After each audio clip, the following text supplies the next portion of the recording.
The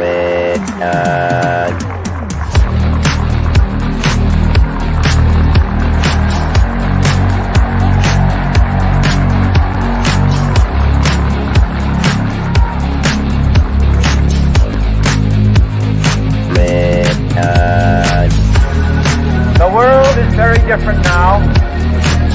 For man holds in his mortal hand the power to abolish all forms of human poverty and all forms of human life. It begins a very special time of the year for us. It's the time of peace and reflection. One thing we should all be thankful for is that we live in America, where we have the freedom to change things and the opportunity to grow.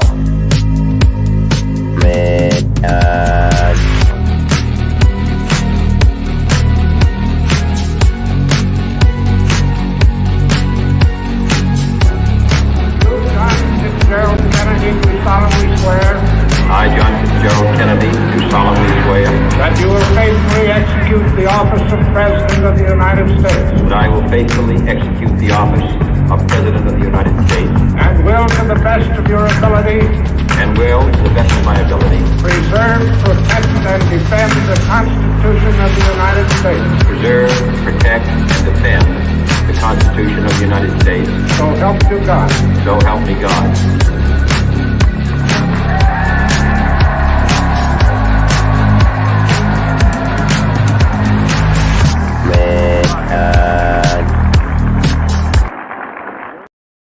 So there's a lot of Mercury in this retrograde right now. I'm Andreas. I don't know about you. How are you doing?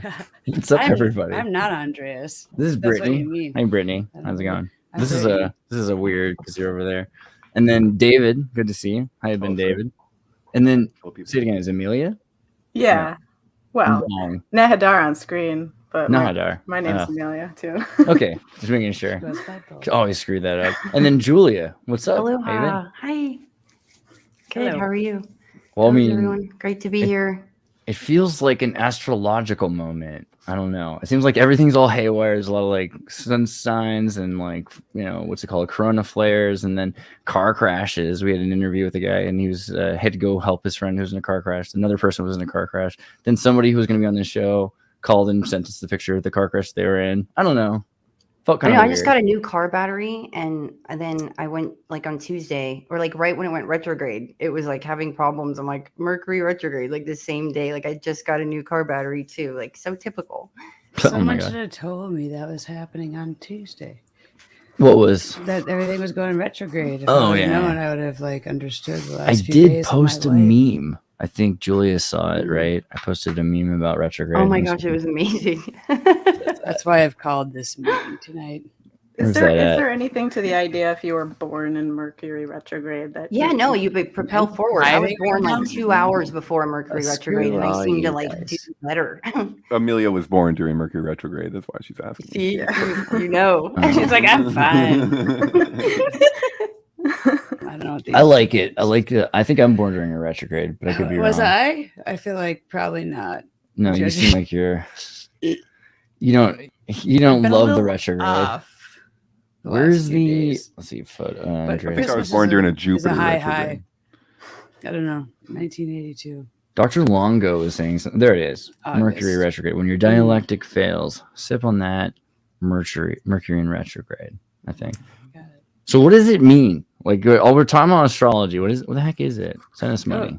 Like Mercury in retrograde. What does that even mean? Yeah, what is that Where do you about? start with It's going explaining? backwards, and it's a time where all the re-words come up, like re-examine, to redo. A lot of X's pop up during that time. Lessons you didn't learn, and they seem to surface and come out of the woodwork. Like, hey, remember me? It's generally 3 times a year for 3 weeks at a time. There's also, you're in Mercury's shadow for a period, so you can't it's not like just like we're in Mercury retrograde, we're out of it. It's like a whole movement. And so, and it apparently it affects different people in different ways, depending on your orientation, circumstances, all kinds of stuff. Yeah. Like where you are when it's happening. What do you think? Is it your birth? Is it Is it like, yeah, what is that? Mock talks about that, right? There's got to be synchronicities there to start pulling together a science or some consistencies.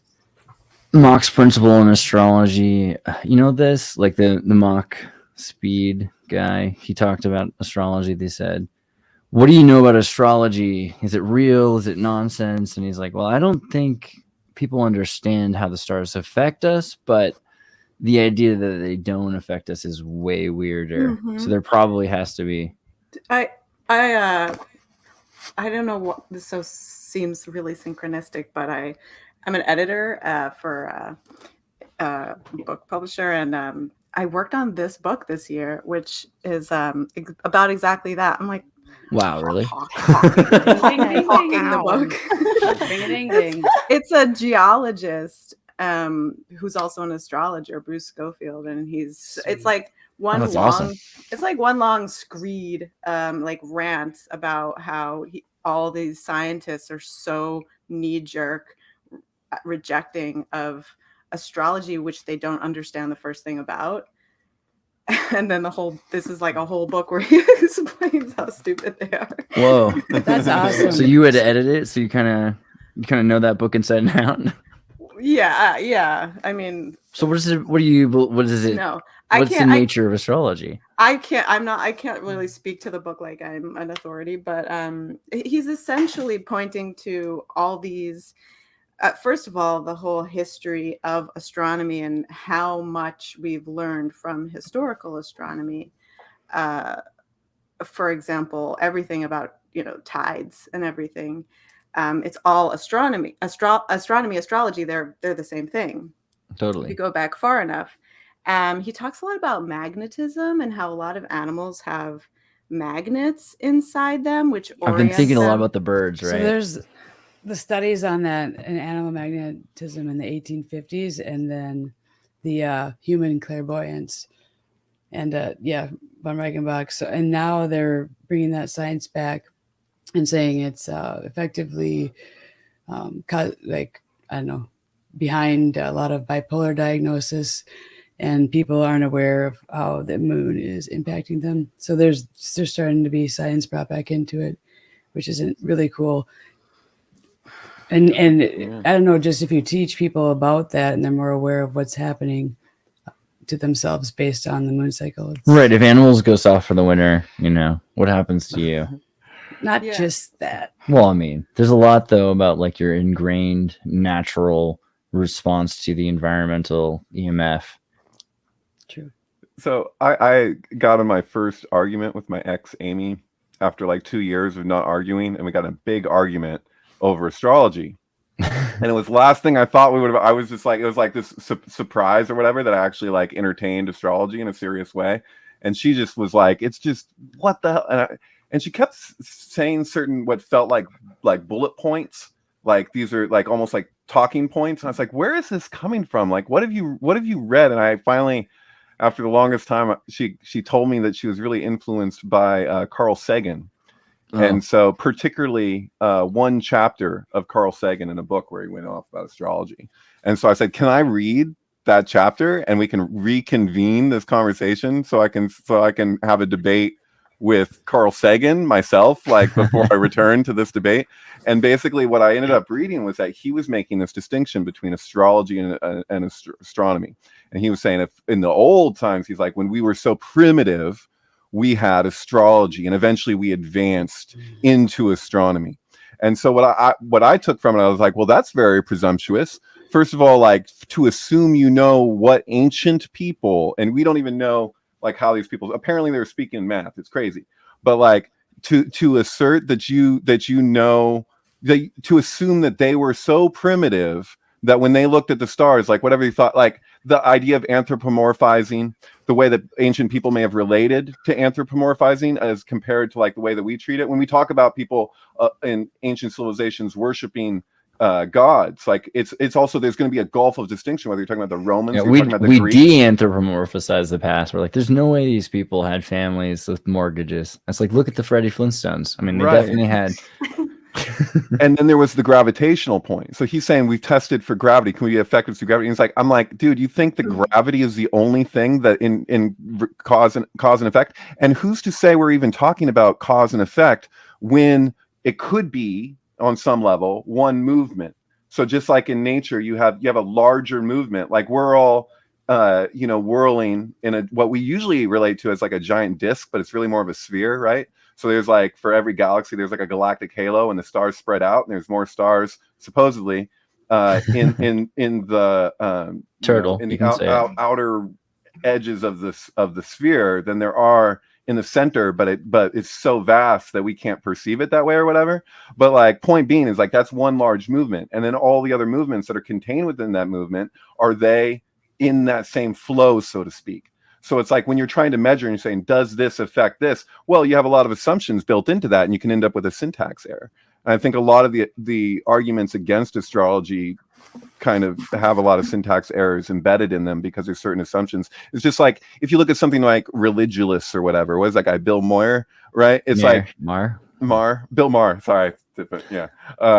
Whoa. That's weird. But that's the Irish side of his family. That was Is that Suzanne Summers or Sally Struthers? Those aren't the same woman. No, those are totally different women.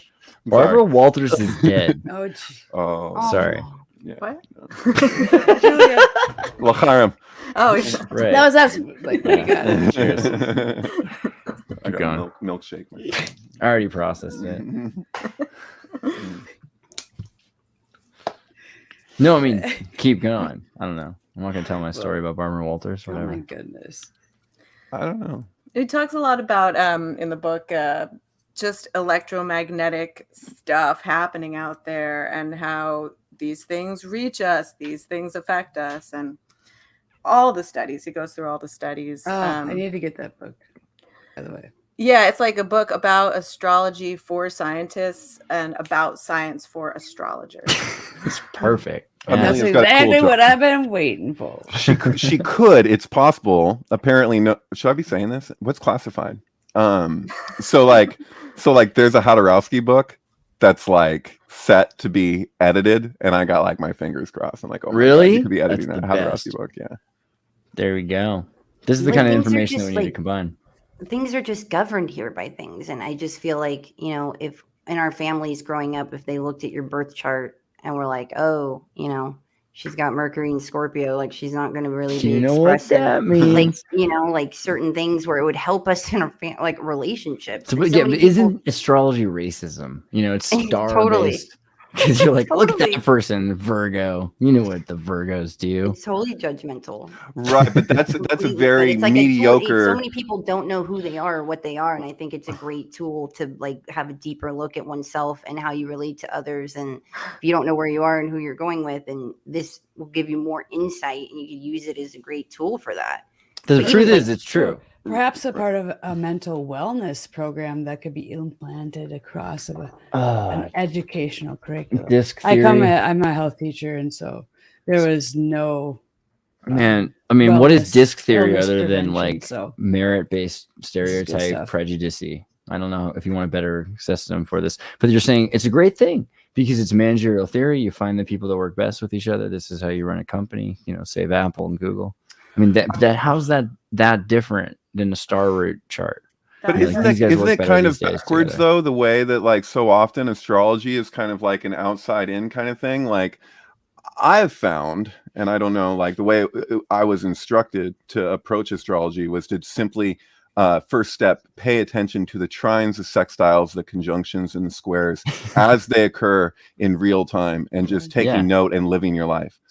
And so it's like if just paying attention to that, and then you'll notice certain patterns like over time.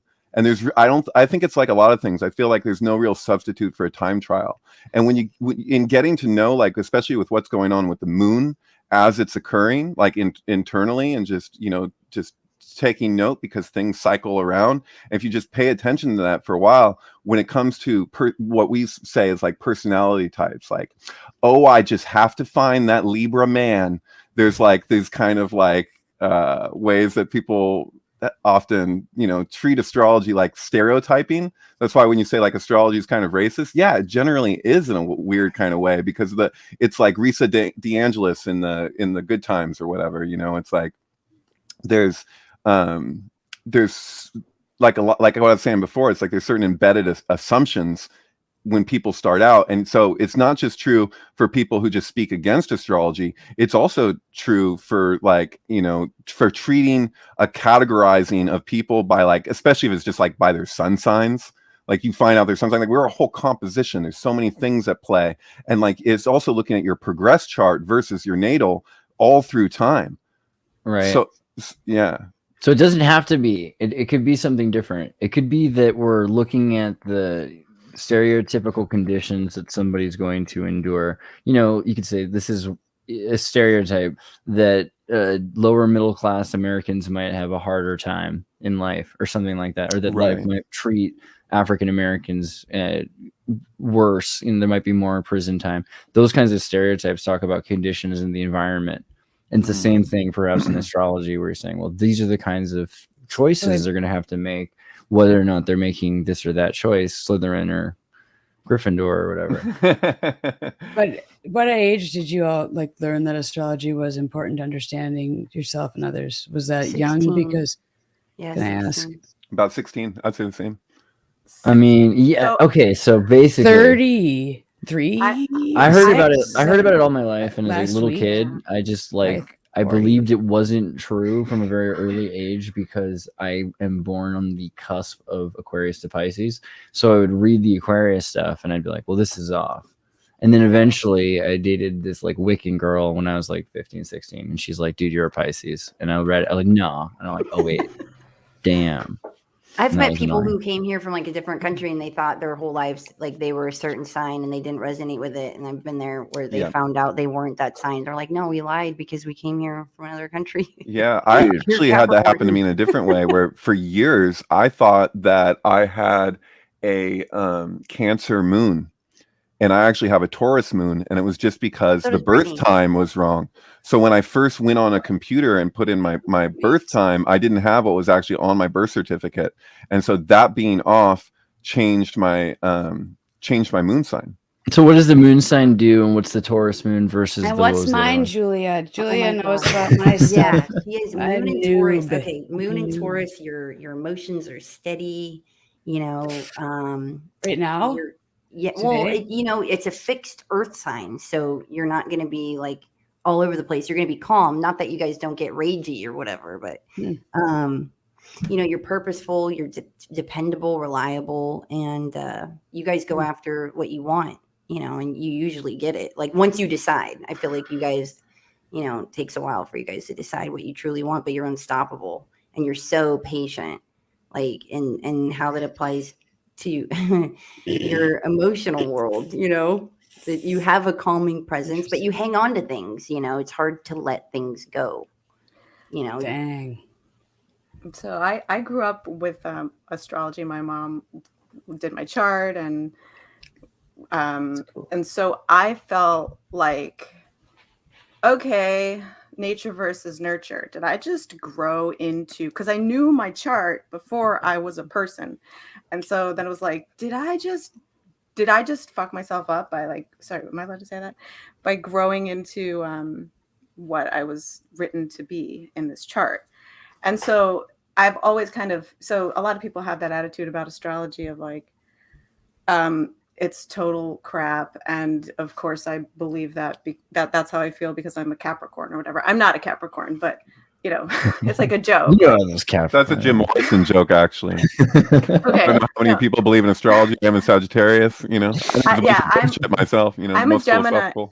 Yeah, I'm a Gemini on the cusp of Cancer, so it's like very confusing. Being a cusp is confusing. Yeah, I'm a cusp. I think most of us I'm are. not- You're not on the I cusp. don't know. You're like No, firmly am in.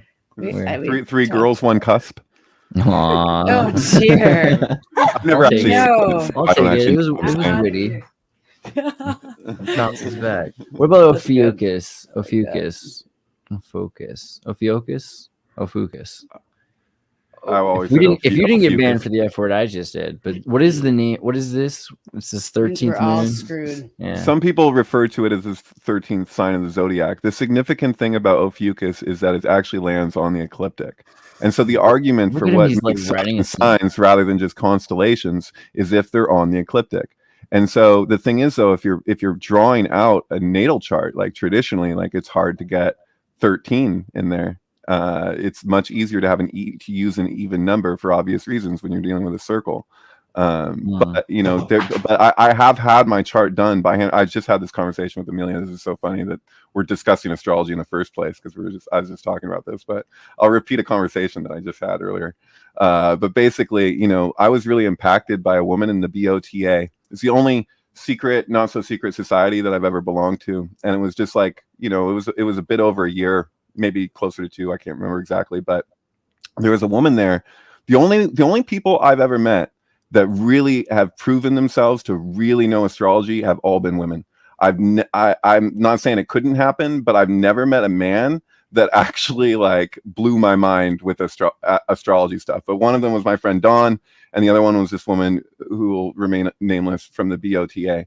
And she did my chart for me. Like I gave her my info and she didn't use a computer. She did it all herself. And she wrote, like, she handed me like this pamphlet of like all the stuff about me. And she said to me, when she gave it to me, she goes, I don't know, I'm curious of what happened to you in your life on this date. Because what she was doing is she was taking my progress chart throughout my life and comparing and contrasting it with my natal, so that basically like certain events occurred at different times in my life, and she could see in my chart where that showed up. And she gave me a date and she said, what happened at this time? And it actually, the date that she gave was when I left, when I was expelled from a Christian school for giving a kid a concussion. When he came at me and kick me, and I lifted his legs straight up in the air. And it was just, I mean, it was Monta Vista. And he was Vista Christian school. Yeah. And so he landed on the back of his head on concrete, just because in a moment he went to kick me and I lifted his leg straight up. And I didn't even it was so automatic, you know? Right. And anyway, but yeah, I got expelled, and it was like right that time was when she pointed to and said, something very significant happened here in your life. I'm curious what it is. She also told me that I have a very rare configuration in my natal chart, that the only other person that she knows that has it is Hitler. But she told me that the planets, the signs that he had to counterbalance to deal with the geometry, so to speak, of like to counterbalance what it was in his chart, was Leo. So he had to imbue Leo, like, to make things to live his dharma in a sense. And so, and as astrologically. And so she said, for me, it's actually Taurus. I believe it was Taurus. I'm a little wary. Makes sense. Taurus, you have to complete a thing, get to the end of a thing, right? Mm-hmm. But I have to say there's something kind of ironic, because I finally made the leap to astrology because of you, and because like a synchronistic story related to that. And I thought about, I wonder if, you know, anything in my past could be tracked or looked into. And anyway, and just talking to other people. So you said you've never been influenced by a man into astrology. I actually looked into that really impressed me with their relationship to astrology. Brother Zigos, some people say Ophiuchus appeared via mandala effect and is a symbolic of a man taking hold of a kundalini. I don't buy this because Mayan. I've spent my whole life using the Mayan calendar. I used to get in trouble for just writing the Mayan calendar on my hand in Christian school. They didn't kick me out, but I didn't stop. But this is like the clock with 13, right? You've got the, 2, 3, 4, but this is 0, right? And then you go all the way. 12 is 13 because there's 0 to 12 and 13. So they've got the 13 signs for the 13 moons, which you notice there are 13 moons a year, just about. And so that's a lot easier than having 31, 30, 28 days sometimes. You just have like 20-ish days. You got the moon, you got the month going on. You got 13 months. It's pretty reasonable. So I think Ophiuchus is real. But also the symbol, right? I get the Kundalini vibe, like he's riding the snake. He's supposed to be the only even constellation that's actually based on a real person. So it's said that he was curing people with snake venom. He's basically a snake oil salesman, but they believed it, because it was apparently it was real, It's happening during the part of the year where, and this changes because of the long count, but the Mayan calendar have they've got like a few days out of time, like because certain days don't fit into the month, or they have just sort of this like woo period there, which is just like the days out of time. And that would be also happening during the Ophiuchus period, which isn't that supposed to be what Shabbat is? Is that what Shabbat's supposed to be? Actually, Shabbat is supposed to be that the days are twisting around. The 6 days are twisting around the 7th day, which is out of Interesting. But does Ophiuchus always? What do you mean twisting around? The day they rest. Everything's about twisting in Judaism and Jewish mysticism. So like the locks. Because it's like everything that tzitzit, like everything is related to twisting. Like when you do tefillin, you're twisting. So like the idea of the spiral is very central. The blowing into the shofar, all these things, like So it's does Ophiuchus always fall in Kislev, the Hebrew month of Kislev? Does it always? I would guess that it does. It's a certain degree of Scorpio into Sagittarius. Supposedly that if you look at Crowley's Thoth deck, when you look at the Knight of Wands, and he's like coming out of this fire, that the reason he doesn't, this isn't in the book of Thoth, but it's said that the reason why he has those scales is because they're showing a snake, because that decon actually belongs to Ophiuchus and not Scorpio or Sagittarius technically. I'm actually in Ophiuchus, in the center of Ophiuchus, December 8th. Oh, cool. Well, Kislev is the month of dreams. I don't know, the out of time sort of made me think about that. Because like in the cyclical reading of the Torah Parshas, the dreams of Joseph that he had, and like all the dreams in the Torah happen in those in that window in Kislev. Yeah. So, and I always have intense dreams around Kislev also. It's also interesting because it's this, the month derives from the Akkadian occasional. So it's such an ancient, idea. This goes back to like the most ancient calendar, and probably the celebration at that time of the year, maybe even like outlive the calendar itself or the religion or, our civilization. Dude, I checkmated my boss earlier today because I in this related discussion, because he was talking about when people see significance in days, like specific days, like birthdays or whatever, and he was like, it's completely arbitrary. The calendar is completely arbitrary, and I was like, well, you do realize that the Jewish calendar is all set to the moon, so that all the holy days will land on full moons or new moons or eclipses, And I was like, it's all set to that. So when you, in a way, that's another way we can describe how our goings on aren't separate from nature.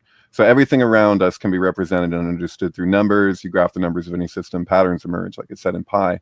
But we're not separate from that. So like our goings on, but do we have the ability to have the perspective that it would take to recognize all that pattern? It's like a dog looking at a chessboard or whatever, we're kind of like that inevitably. I think just developmentally and evolutionarily where we're at I'd say that's me, and you're like several steps above that. So there's a middle point and an advanced point where people understand the full spectrum and they're living as these gurus or shamans probably, and that's what they're studying. And you're at a heightened level probably of living probably happier than a lot of people. I don't know, just in acceptance of the way things are, because you're in touch and in tune with reality. And I think that's probably to be said to be most people that are watching astrology and are in tune with themselves. So it is important to get other people, I think, to wake up to some of the science and history behind it and the validity behind. I mean, I haven't been paying attention to like the advice that I was giving for if one wanted to learn astrology. Like I didn't keep doing that. Like I did that for years, many years. I'd I'd recommend like a wee moon calendar. Like I always thought it'd be helpful is like when you wake up in the morning to have like a forecast. Like you always see the weather forecast and it's like, oh look, this is what's going on. Like, oh, better avoid. You might be quick with it, like quick temper. It kind of keeps people, and it will help guide them of like, oh, that's why everyone's on edge, or that's why there's so many aggressive drivers. It feel like it should be like a daily little forecast, like the weather. Right. Well, there's no end to how deep into astrology you can actually go.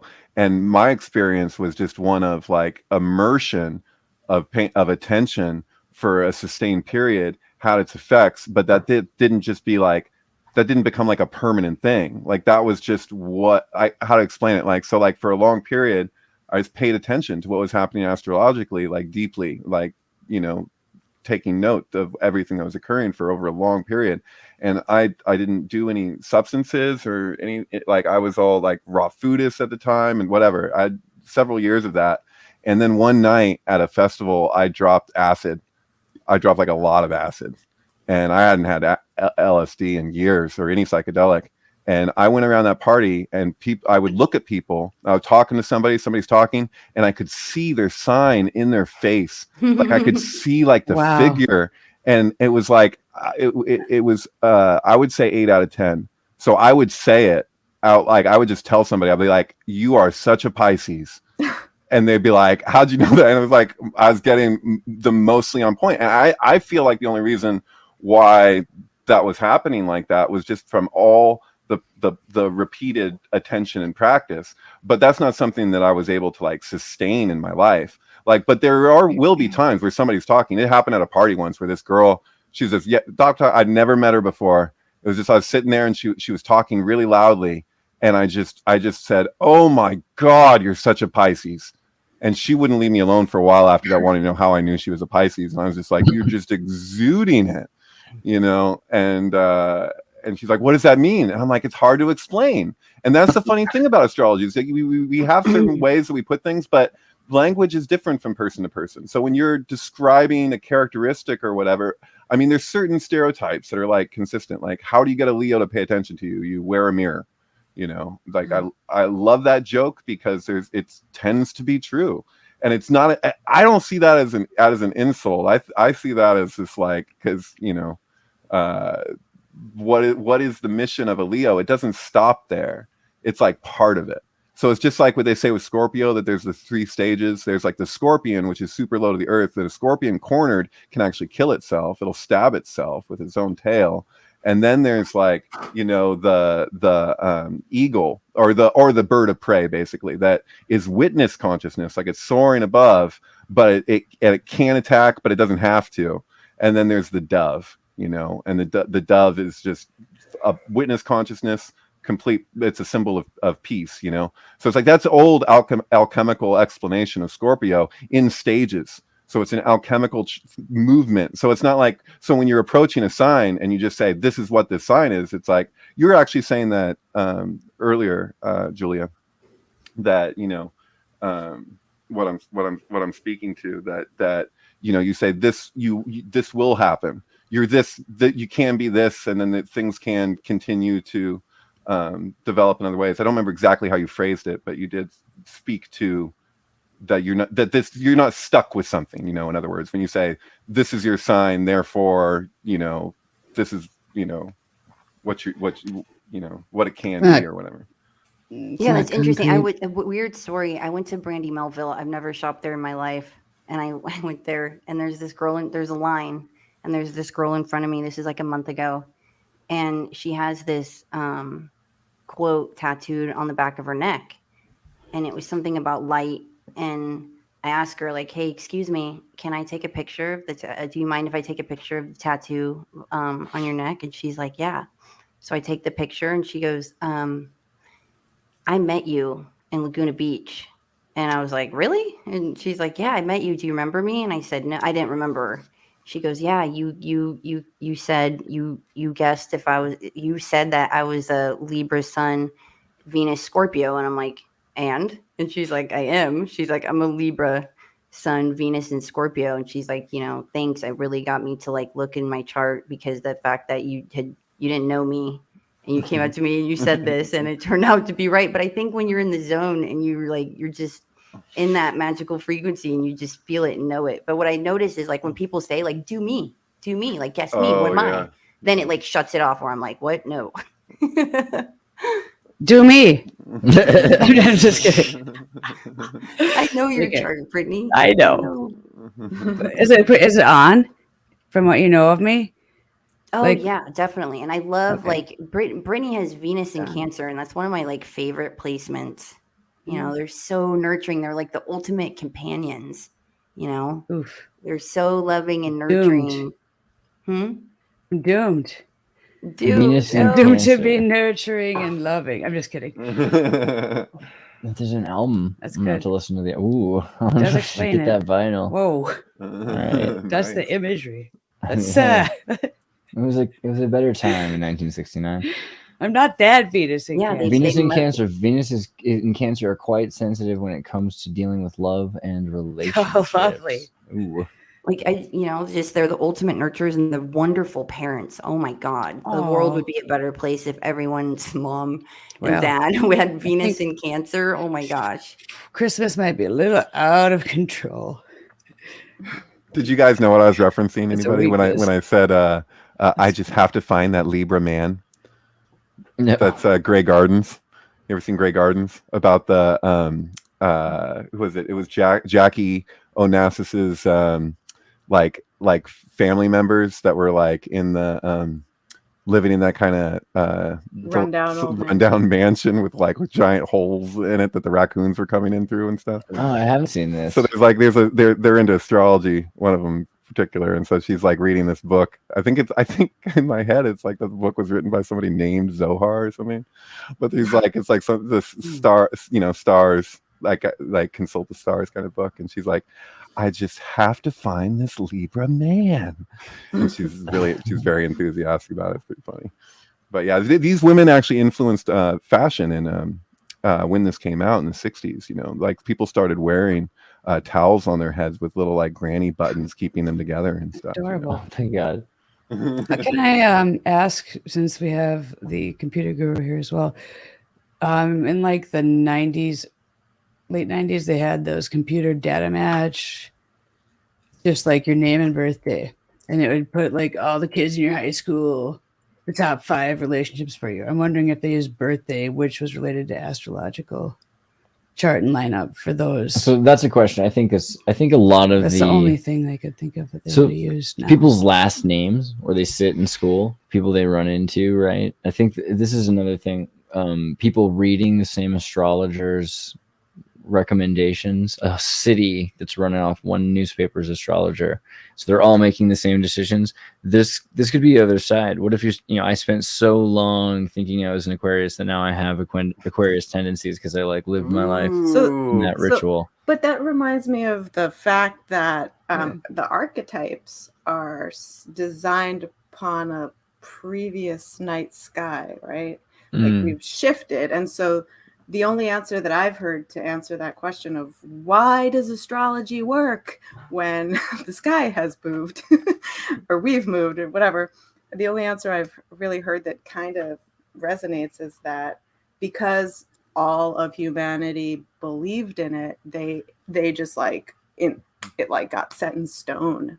That like these things like DNA memory in the generations, maybe even it's like, oh, you're being born now, this is what it was like every time someone was born at this time in this genetic line. That we've somehow imbued time, our cataloging of time with these archetypes, and we just haven't adapted yet. All right, so we just have to learn how to deal with the new sky. I know if that oversees it too, like if it's some kind of soul technology that instills something into a soul, or how so many C-sections all of a sudden on a rise, what that would do to somebody's destiny, if they're destined for that, those charts, those planetary aspects. And I'm sure I've thought about that too, of all the C-sections that happen, and how that would, I don't know, just the scheduled trauma with births, you mean? Yeah. Or well, even in trauma related C-sections, but yeah. Birth trauma, right? That's the basis of most psychology, or at least psychoanalysis, is dealing with the subject of birth trauma. And so different people have different levels of birth trauma, and they process it in different ways. Throughout their lives were affected by birth trauma, which really, to me, the idea of a natal chart really kind of speaks to that, because all a natal chart really is a snapshot of that moment when you're born. So it's not, when it's not any other phase. It's just that moment. They're like, oh, you know. Right. And Someone- the best auditors in Scientology are supposed to get that out of you. Iblis was asking what I Right. was hovering over, what I was looking at earlier. I think first you comment. asked, but here's what it is. This is the Sumerian Babylonian calendar, and if you look at it, right, you've got the conceptual cycle, which is the gate year, which is you've got 19 of these years, whatever you want to call them, but they make up 19 years, which is the amount of time it takes to have a solar cycle or lunar solar alignment, which is why the Hebrew and the Islamic calendar work on these great 19-year cycles still, even from the ancient Babylonian One great calendar. year is 19 years. That's interesting. COVID-19. And COVID-19, 19 the sun is terrorists the in September 19th 11. arcana, right? The sun is 19 in tarot, which is interesting with Corona, crown, sun. Yeah. 19 comes up a lot also in the Quran because it's like the holy number 19. It's like an important number. But one whole year, 12 months of 30 days, right? And this is actually was a 13-month cycle according to some, but then it was forced to be a 12-month cycle because it's easier for math, like you were saying. Although there is a thing, but then you've got these how do you do days, right? So you've got first a month of these days, 30 days based on this ellipses, a certain amount of time that they can, it's like 1 watch, 6 watch, 12 watch, 360 watch. And then so one day is 12 watches of 30 gaze or guess. I don't know how you say that, but 12 watches. It looks like it's guess to the second power. What is that? Guess squared. Yeah, guess squared. Right. Yeah. Sorry. So guess times gas. And then a one whole watch is 30 guess of 12 hands cubed, which is 360 hands or degrees. And then you go a little bit further and they show what this is. So what are seconds? And then they're using a pendulum to measure a distance to calculate a second. That's supposedly the original. I don't know for sure if that's real, but that's the way they're doing it, at least at a certain point, to calibrate their seconds. Is how long it takes is this amount of time for this size of a thing. In India, they supposedly did it with breath. That would make more sense. So like even the gunas is like this many breaths, and it's like, wow, that's a lot. Problem is just like how big is an Indian, because there's a Tamil and then there's like the North Indians. So I don't know if that, and then there's giants. Yeah, I think that sounded like a fudge. I meant that like objectively. I get it. But yeah, and then one whole gaze or guess is 12 hands of 30 grains to the fourth, which is 360 grains or degrees. Let me zoom in there for you. You can see the hands. So 2, 4, right? 1 grain, and then they're measuring in grains, and these are the grains. So pendulum beat. So this is all based on waves and distance and physics, like the amount of swing, 360 grain swing, in distance. It would be a good analysis, not just the having a natal and the progress charts and doing all of that, but using the Vedic at the same time and then doing cross analysis between your Vedic, which is just the lunar, versus your solar astrology. I imagine that they're completely corollary and complementary. I don't see why those would necessarily have to conflict. Thoughts, Julia? God, it's just so crazy how specific the Vedic gets. You could look at someone, like you look and you line them, you group them, and it's like, oh my gosh, they look the same. Like they look the same. It's so specific. It blows my mind. And I don't know much about Vedic. I'm absolutely fascinated by it. Like if you really want to get your mind blown and you want to know about you, get your Vedic chart done. Right. I got to learn about the 28 nakshatras. That's the thing. I know Giants brought this up before. Nakshatras. Yeah. Do you guys know what the nakshatras are? This is what he was talking. Indestructible parts of India's Vedic culture. The Vedic system of astrology is divided into 28 nakshatras or lunar constellations. Their use is crucial in astrological study. Yeah. I think this is what Giant has been studying. It's like the quick These constellations are based on the Astrology. movement of the moon, and therefore the birth of a person is calculated based on the moon's position in any of these stars. Also, the nakshatras are classified under the three broad heads of Dev, divine, Nar, human, and Rakshas, They haven't demonic. changed either. I think that's interesting. Demonic. That there are demonic. Do you think that they're demonic signs? Maybe not of the 12, but if there's 28. Yeah, Is that but more reasonable? when you say demonic, what are we saying? We get to have Yeah. People that are conversation born on about a King certain James again. day. Like they say, your black moon Lilith is like, you know, everything you try to suppress. Like Or there are whatever people your that black are moon Lilith is in. committing crimes that were all born on the same day at the same time. Now they're all like psychopaths. Oh, like, is that have actually demonic in Jung's possession. book? Are there astrological That might cops? be in Jung's book. He looks at different people's life circumstances. Actually, the first section of it's not even a long read, but of Jung's an causal principle, synchronicity, where he coins the term synchronicity. In that book, it's the whole first section of that book is focused heavily on astrology, and he actually looks at, you know, people's birth charts and relationships to what happened in their lives and all kinds of stuff. Yeah, Cool. it's pretty crazy how he approaches astrology with synchronicity, and like that's like his main initial thing driving him towards synchronicity is totally rooted in astrology. It's pretty crazy. Or So at least not- Rakshasas seem like bad dudes, usually malevolent demigods, according to the Brahmanda Purana, but they're created by Brahma, and he's a good dude. So the beings springing forth and promising to protect the waters of creation, they are often depicted to be man-eaters. So maybe they're just there for when man is bad. They're like worse. It's like a fallback. Who's our friend who's so into the Vedas and all that? Giant Bo. Bo. No, the other one, the other guy who we've had on Think Tank. Oh who's from no. Yeah.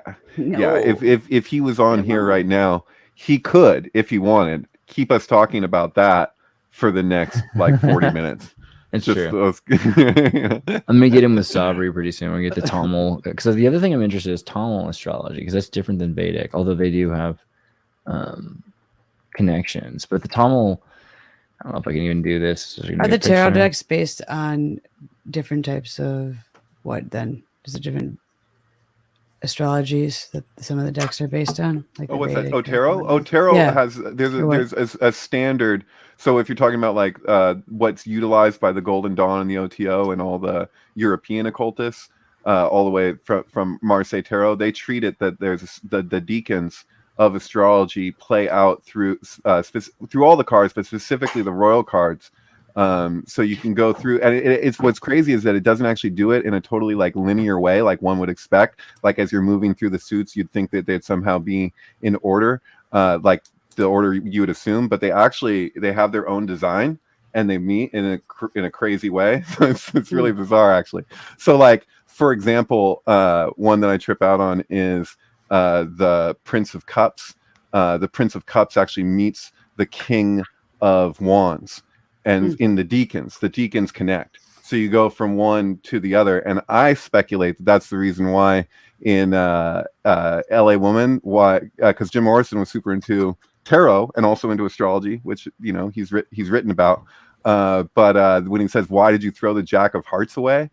I think it's actually a reference to the Page of Cups and how that connects to the King of Wands, because the King of Wands is the Lizard King. So the King of Wands in the Rider deck pictures a lizard by the side of the king and an Ouroboros lizard above his head. It's not like an Ouroboros snake. It's actually got the legs. So it's like, so that's the Lizard King. And so when he's saying, "Why did you throw the Jack of Hearts away?" it has tarot implications, because it's like how you arrive at this one point. So he's saying, "I had this and I've moved on to being the Lizard King, but I liked that, so to speak, or that was something that meant something to me, and now it's gone," you know. Also blaming somebody else, which almost it feels like he's blaming the universe. It's like, if something changes astrologically for you, who are you going to blame? You know what I mean? Someone's asking, New Anomaly Productions is asking if we could do a demonstrative reading. I don't know where my cards are, but if you I have mine. yeah, if anybody wants, does anybody want to do that? I don't know how to use it.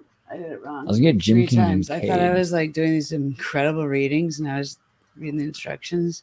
Everything was so synchronistic. I think I've been doing it wrong the whole time. Dude, the other day I was trying to Probably drive not in a the good snow, thing to and mess I get in around my with. car, and Stellium taught me. my Crowley Thoth deck is sitting in the passenger seat, just the right angle, and it's kind of open, and just like one card slides out, and it's the death card, and I'm like, really? Oh God. Well, remember that the death card Could was I the pull a only- card for the only- chat and then you could analyze it? Does that matter? Would that be cool? Is that bad? Which one? If you like pull a card for the chat and be like, "This is," Yeah, do that. Go for does it. that work? I don't know how it works. I don't want to Pull three. I'm I don't know tapping how out. does it I work? quit. Why, I remember what are you trying to do? You were doing. You've done live readings before, but it was. Remember that with that dude? Okay. I don't want to mess. Want to do a New Year's reading or something? I'll pull up like, let's say we're doing a reading for like, how do I open your box? Dang. Shah, excuse me. Get your mind out of the gutter. All right, IJSS tarot cards. I'm going to do my best. What are you pulling them with the intent? Don't you have to ask a question? I'm gonna. Dude, I'm gonna Stellium ask told me a all question. these rules about it. Rules are lame. Not rules, just Do what thou wilt with the cards. So it's the question is humans 2023 what do? Okay. And I'm gonna go with right to left because that's the way I think the rules should be. Okay. oh my god. Spoken like a true Hebrew scholar. I do try. Okay. So we're pulling these open. Here, you want to deal with the box? Like that. Put those away. All right. I don't know how I'm supposed to even show Well, you took these. 3. Is this going to work? I did Which the one was 3. the first All one right. you Does this took? work? Can you even I see the usually cards? fold You out got the this Queen of Cups? poster There we go. Let's that go. tells me. This is, There's one more. He took 3. can you see that? That works, right? You can see the Then cards feature there. yours and flip it. Flip So them what all I got around. first is the inverted justice, which is very ironic, and then the Queen of Cups, and then was 2 of Wands, 2 of Rods. I've never been one for the reversal thing. Like I've seen Yeah. a lot of books that talk about that and the treatment of it and readings and stuff, but it's never resonated with me because I've always felt like the opposites are already contained within the cards in the first place. So you're like, this is the opposite of something that's already has opposites. Like I could, I don't know. Well, I think it doesn't have to be a bad thing, is all. So like the inversion, I think it's like important in my opinion, but it's not. It doesn't mean like injustice, right? Because injustice isn't the opposite of justice. You got It's the maybe Queen more of Cups. I got the Queen of Cups. Don't Yeah. you draw the Queen of Diamonds, boy? She'll beat you if she's able. The Queen of Hearts is always your best friend. Hearts is cups. Interesting. Diamonds are discs. Swords are spades, and clubs are wands. Queen of Hearts. So this, like a tarot deck is 78 cards. Regular playing card deck is 52 cards. The difference between the two is the 22 major arcana plus 1 extra in tarot for the royals. Dude, So so there's she's 4, like yeah. the Mary of Bath drinking heart blood out of cups. Is that what I kind of feel like that's what it's about now? Cards. Is What? that like not 3? You can do a 10 card. You can do there's like the whole thing. There's a 3 card. I'm a like 3 1 card person. Who has 3 card time? stud. Do you guys have time to do more than You know 3 what? cards when you pull Crowley tarot? actually said, I believe it was that you're supposed to devote, I think, about 14 hours to any one tarot reading, like minimum, if you really want to do You it. are So, in violation. This guy. Yeah, well, Crowley said a lot of things. Yeah. Well, yeah, well, he did you're that not too. getting into any of those clubs. You don't remember. No, I'm that's the not thing. I think you knocking on can't. those doors, That's why I don't do it that often, actually, and especially right before bed. But I do think that I like to read horoscopes after the day is done, kind of the way Amelia was talking. Like, hey, is this affecting me? So wouldn't it be nice to read it later and be like, oh yeah, that was, but I didn't let it change my destiny. I like that a lot of the time better. It's an important day. I don't like to read my astrology. And then with tarot cards, yeah, now the rest of the night's gonna be one. You see a death card before you drive, you're gonna be wondering for the next 14 hours. See, anyway, but what I wanted to tell you, and you probably knew this already, but the death card, what we call the death card in tarot, in Marseille tarot, where it came from, it was the only unnamed major arcana. So there's nothing written on that card. It's only with the Rider Waite and later that you have death. Right. It could have been birth or revealing or well, new. It's Nun, but yeah, I mean it is what it is. But I mean, it is what it is. What's Nun? It's not what it's not. Nun is the letter correspondent to death, which is also Scorpio. Scorpio. It does look like a little scorpion. Look at that. I never thought about that. I was always like aggressively guided and instructed. Like I'm not allowed to pull tarot, like at all. And like one time, like this guy, he was like, "Oh yeah, you know, you're a seer. Like, let me, you know, I want you to. If you're psychic, you'll pull cards." I'm like, "Yeah, I'm not allowed to."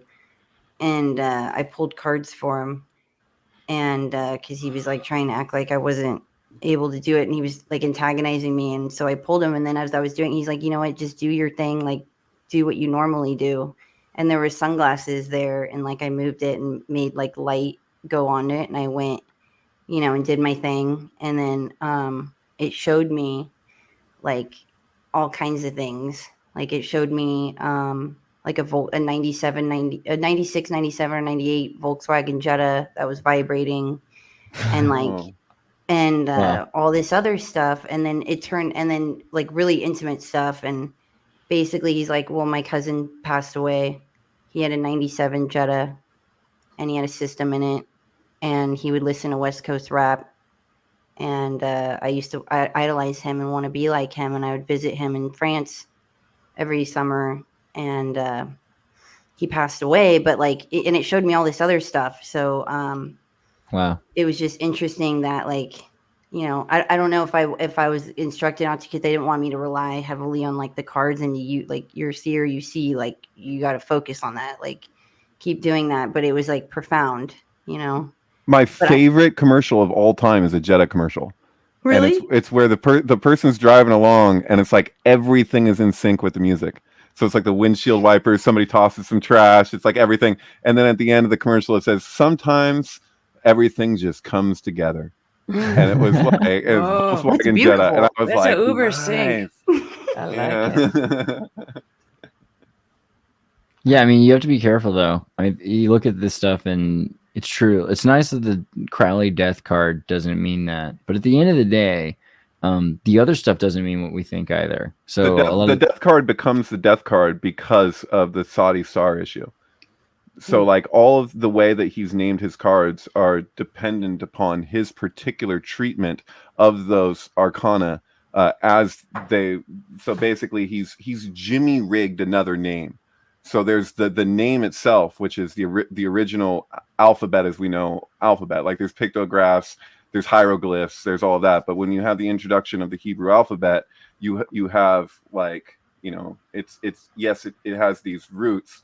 Pictographic roots, Phoenician and the Chaldean and whatnot, but it's now become its own thing. So I would say, like, if you're looking at like the I Ching, you're looking at a very pure mathematics. You're looking at an arrangement of that what make up the hexagrams, because a hexagram, why is the hexagram a sacred shape? Why do we say sacred geometry? Well, the hexagram is significant, just like the star tetrahedron, because you can extrapolate all the platonic solids from this single figure.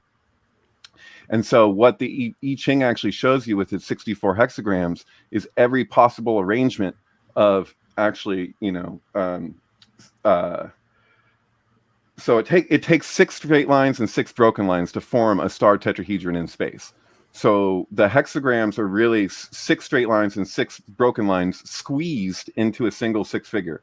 And how many different arrangements of that binary code you can have. And so this relates to like biology and how cells divide, because when we get to 8 cells, we have that geometry, which is a perfect vector metric, meaning every vector within the figure is the exact same length.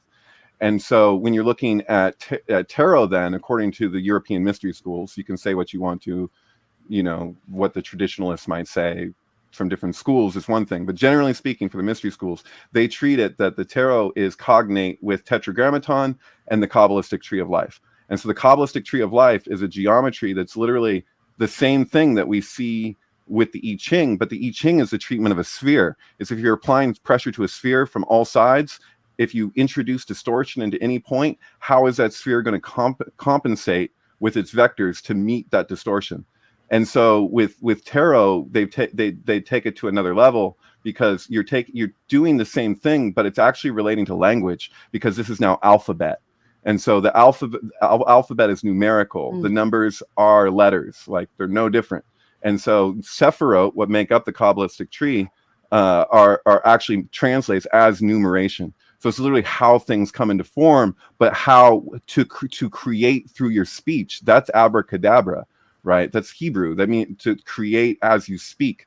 And so that's what tarot speaks to. So you're literally looking at what was a sphere now pulled apart into two. It's dividing itself. It's like a cell. It's like a cell dividing, but it's showing how language itself is an extension of that same biological process. That there's actually something, it's strange to say, but biological developmentally that language actually assists in. You know, that there's something. I was else today's years old when I learned that hocus pocus is called abracadabra in Spanish. I didn't know that. Do you prefer to have a I Ching reading or a tarot reading, David, personally? Do I? Yeah. I think somebody else should get a reading right now. Not right now. I'm just saying in general. Have you gotten an I Oh. Ching and a tarot? What did you feel resonated most? Because I did both. I learned the I Ching. I spent like I like 2 I weeks Ching and studying how to runestones. like do that, and I was throwing coins and I was marking in my book. And Yeah. it was. I seems just do really facade. accurate, but- You guys ever go to facade.com/iching? This is my. yeah, then I did that too. But I'm just This is a asking piece of David cake. which one he thinks, or if there's one that's more accurate. Same with everybody. I don't think it's a matter so much of accuracy as in they'll show you they're two very different ways of relating to different things. So like I don't treat any of this for myself as fortune telling. So like I don't, you know what I mean? Like I just treat it the way that Jung treated it. I'm very resonant with Jung's approach to tarot, because it's very much like just relating to archetypes that you know that you can only point to. So like that's one of the in Man and His Symbols, which not Man and His Symbols, or was it Man and His Symbols? It is Man and His Symbols. Yes, excuse me. Carl Jung in the Jungle. People say that it's not really a Jung book. Like I believe he did the introduction and he has a chapter in it.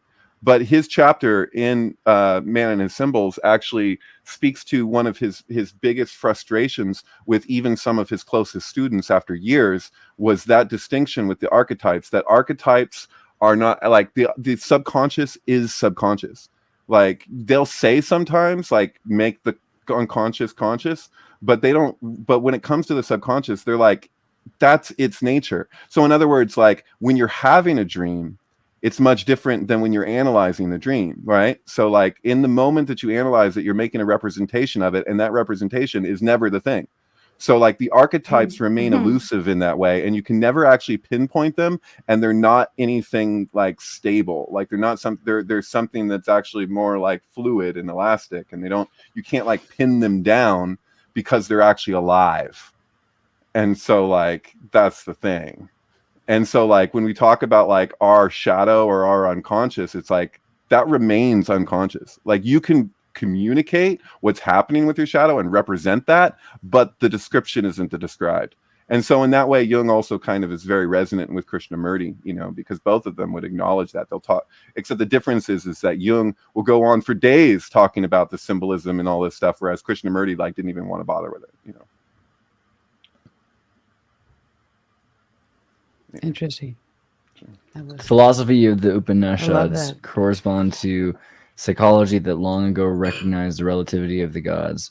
This is not to be confused with a stupid error like atheism. Because I think maybe here when he's saying atheism, because this is the thing, you have to qualify your terms. Big difference between types of atheists. I'll meet atheists who are like, you know, I don't know if there is a God.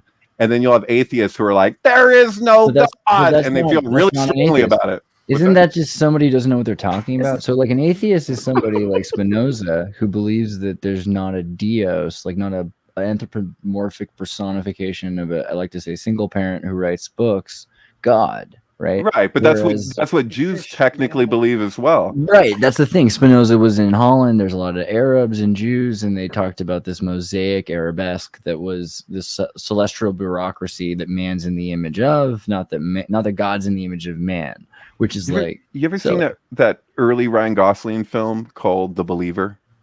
Oh, I love that. I mean, no. What are you talking about? Okay, so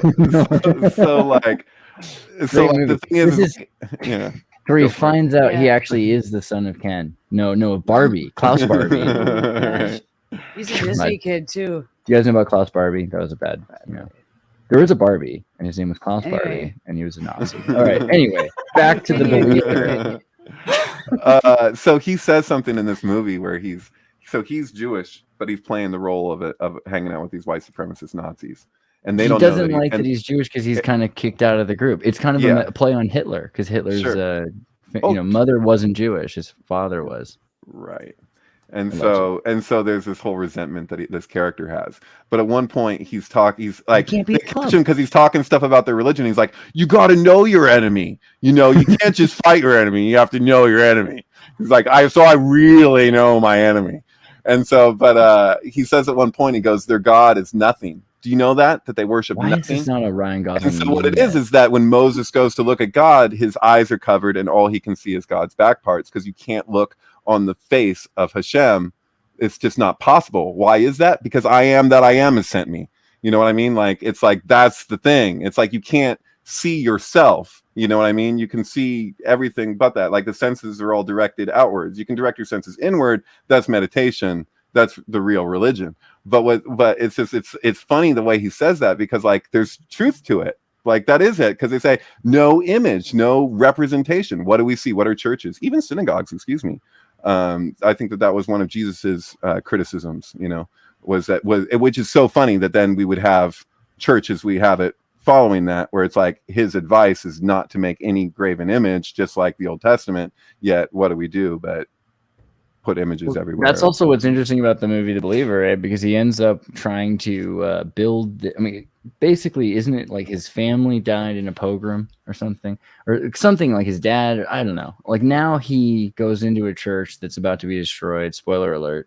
And he's going to do the mitzvah. He's going to finish the ritual, reading the Torah and taking care of the Torah as it's falling apart. So it's, because that's the thing. It's like he's upset that he was never a part. He was never initiated. So there's a crypto Nazi the whole movie. No, he's like an ardent Nazi who is Jewish and isn't allowed to be a member of the Jewish church. But he gets accepted at the end, which is the spoiler. No, he does not get accepted. That's the spoiler. I mean, well, yeah, you just asked. So damn it. It's a great movie, though. It's an important movie. I don't know. I wonder a lot about how they got away with that movie. I love Ryan Gosling. I want to watch this one. They got away with it because of the time in which it came out. In fact, if they would have tried to come out with The Believer now, I don't think it would. They couldn't do it. That used to be my Xbox Live gamer tag. Like, my gamer tag motto was like, "Know thy enemy."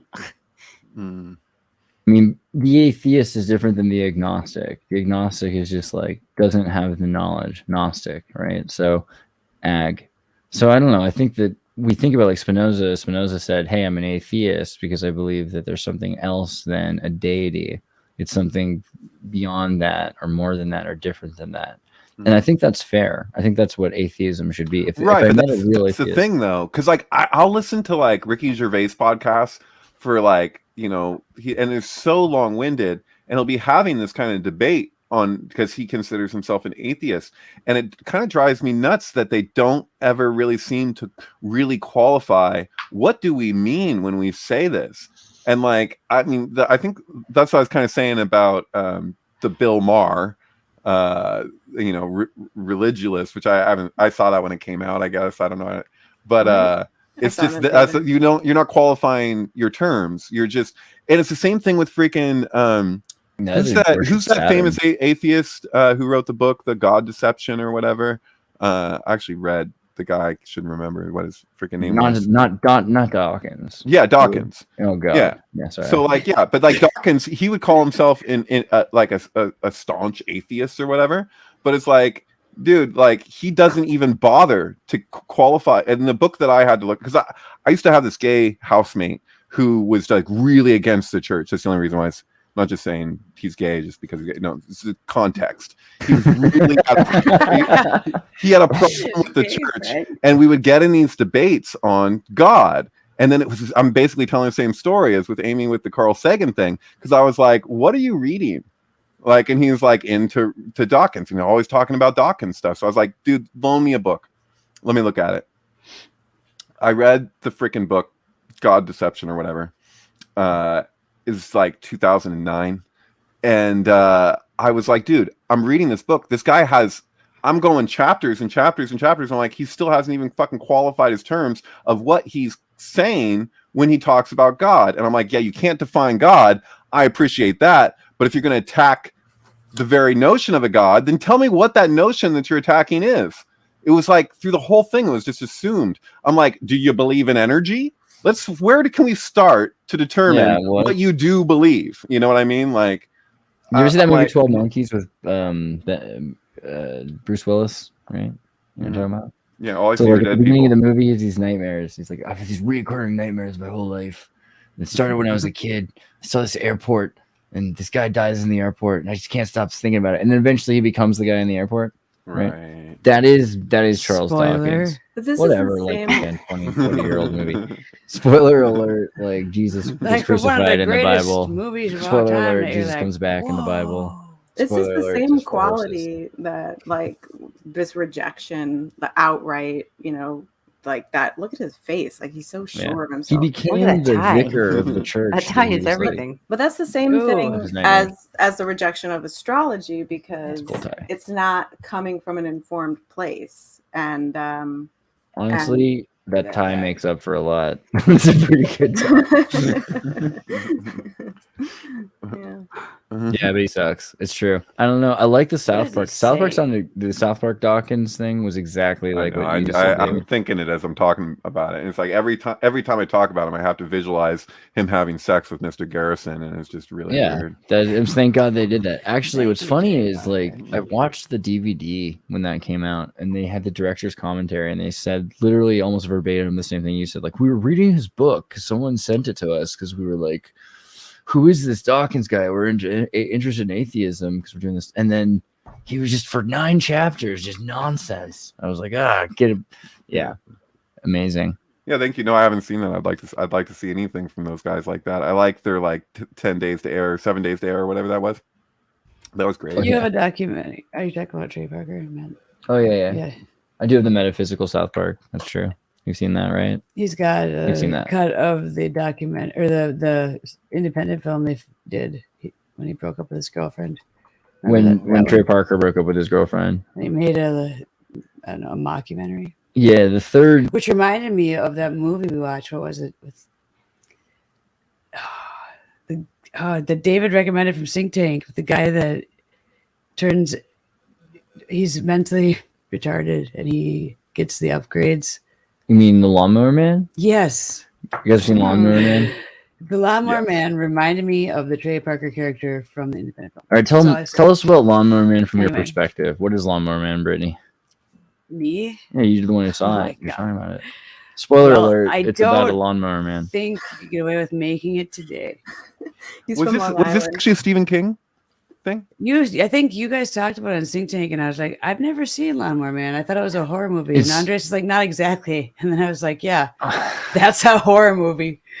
It's based on the book by Stephen King. It's an original screenplay titled Cyber God. King's story focused on the titular character, a demon-possessed devil worshiper who strips naked and eats grass like a goat, who can control his lawnmower with mystical powers. I don't remember. Not really what the That's movie's not at all like. what the movie's about. No, they Kubrickized it. Yeah. So the movie's about like a Pierce Brosnan who's working on neural link, basically with monkeys, and they're like, it goes awry. Tell us how. Well, one of the monkeys, he breaks free, and he ends up finding a man that's been taken in by the church that is mentally retarded. And once the monkey, dies, they shoot it, and this man gets really upset. The monkey gives like MK Ultra Anyway, activated. Pierce Brosnan has the great idea to try to help improve the mentally. If we can do it to a handicapped- monkey. Can I even say this? The show's going to get canceled because I said that. I think I don't even know. No, they're trying to uplift But this guy. yeah, it's like it's a struggle between. He's taking Is one he of the noble lesser. trying to help someone become able to fend for themselves, or is it because he can't do the experiments on monkeys, so he's doing it on a man that can't really willing understand to what's going on? volunteer, and the guy is one of the lesser humans available, and he's going to make them an Ubermensch, and that is the plot of the movie, Which is essentially. based on all the real studies that they used to do from the asylums. Is the subtext of this the idea that if the proletariat get what the bourgeoisie have, that they'll do the exact same thing? He looks like Jay Parker. I think the thing is he goes beyond what other people are able don't to do do. that's a spoiler. Yeah. Just you have to watch it and see everybody. I don't think it's been a long time, but I have seen it. Yeah. Yeah, I feel like the elite like to have other people drive their cars. I think that they like to have sorcerers do stuff for them because it's exhausting. Magic and like potion mixing and memorizing formulas. You know, why would you just pay someone else? But that was a segue. We were talking about Trey Parker, I believe. Are we looking at a picture of Trey Parker just then? Yeah, that wasn't. That was a lot more, man. Is weird sync. Is Trey Parker's '90s persona literally just an homage to Lawnmower Man? And I don't know. I feel like that movie. When I go, is this a comedy? You're like, no. I'm like, this is a comedy. Look what he's wearing. He's wearing overalls and a neon. The Lawnmower Man is. You have to watch the director's cut. The director's cut's on YouTube, and it's a little bit more serious. I think when they realized what it looked like, they tried to cut it differently. They were like, no one's gonna. I think this we watched the director's cut. We watched the extended scenes. Okay. Yeah. Never mind. Was this the same people involved in Lawnmower Man that did the Mind's Eye video? I met. The Mind's I Eye. knew one of those guys, Andrew something. It was the Mind's Eye.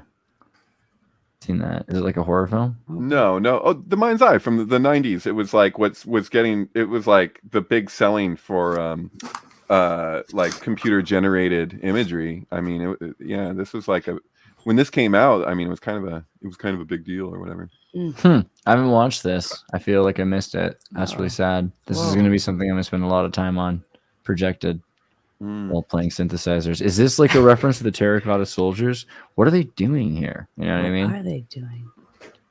Yeah. I have some weird. It was like a demonstration on just like what at that time computer imagery was capable of. And so what would you do with it? Worked on this. He went on to do. If you ever seen Alien 4, the Alien Resurrection. Yeah. There's like the swimming alien. It's kind of the coolest part of the movie. So like this guy did that. That was like he was like the head of that part of the movie, and he actually got to meet H.R. Giger, and he has a crazy story where he spent like weeks at H.R. Giger's house, but every night it was like the same thing where it'd be like, we're going to the bar. And then the first night thought that they're going out to go to the bar, but then they just went into H.R. Giger's crazy room with all the biomechanical furniture and like his paintings all around him. He held him down and at the house, and they did ecstasy and oh my God, drank whiskey into the night, just conversating on ecstasy. And then like, at a certain point, it's like, okay, that's the end of the night. And then the next day, what are we doing tonight? And he's like, we're going to the bar. And then they just do the same thing again and again and again and again. And he's just like every night he just goes to the bar with H.R. Giger. And he was like, I guess that's just what it's like to hang out with H.R. Giger is you just do ecstasy and drink whiskey at his bar surrounded by his artwork. That seems like a reasonable thing. I mean, he's trying to get you into his, I'll get you on Geiger level, so you can do the art. I feel like that's a hard thing to do. I mean, Jodorowsky, right? So that's the whole thing. Jodorowsky got him to flush out Dune, I think was the original plan of the movie. It looks like you can still see it in Lynch's version. It feels like there's an H.R. Giger influence there. Yeah, for sure. Documentary about that. Doesn't it look like? Yeah, Jodorowsky's Dune. Sorry, I spelled that wrong. There you go. It's like there's a Kickstarter documentary. Did you see that? Yeah, we watched that. Yeah, that's really good. The greatest movie never made.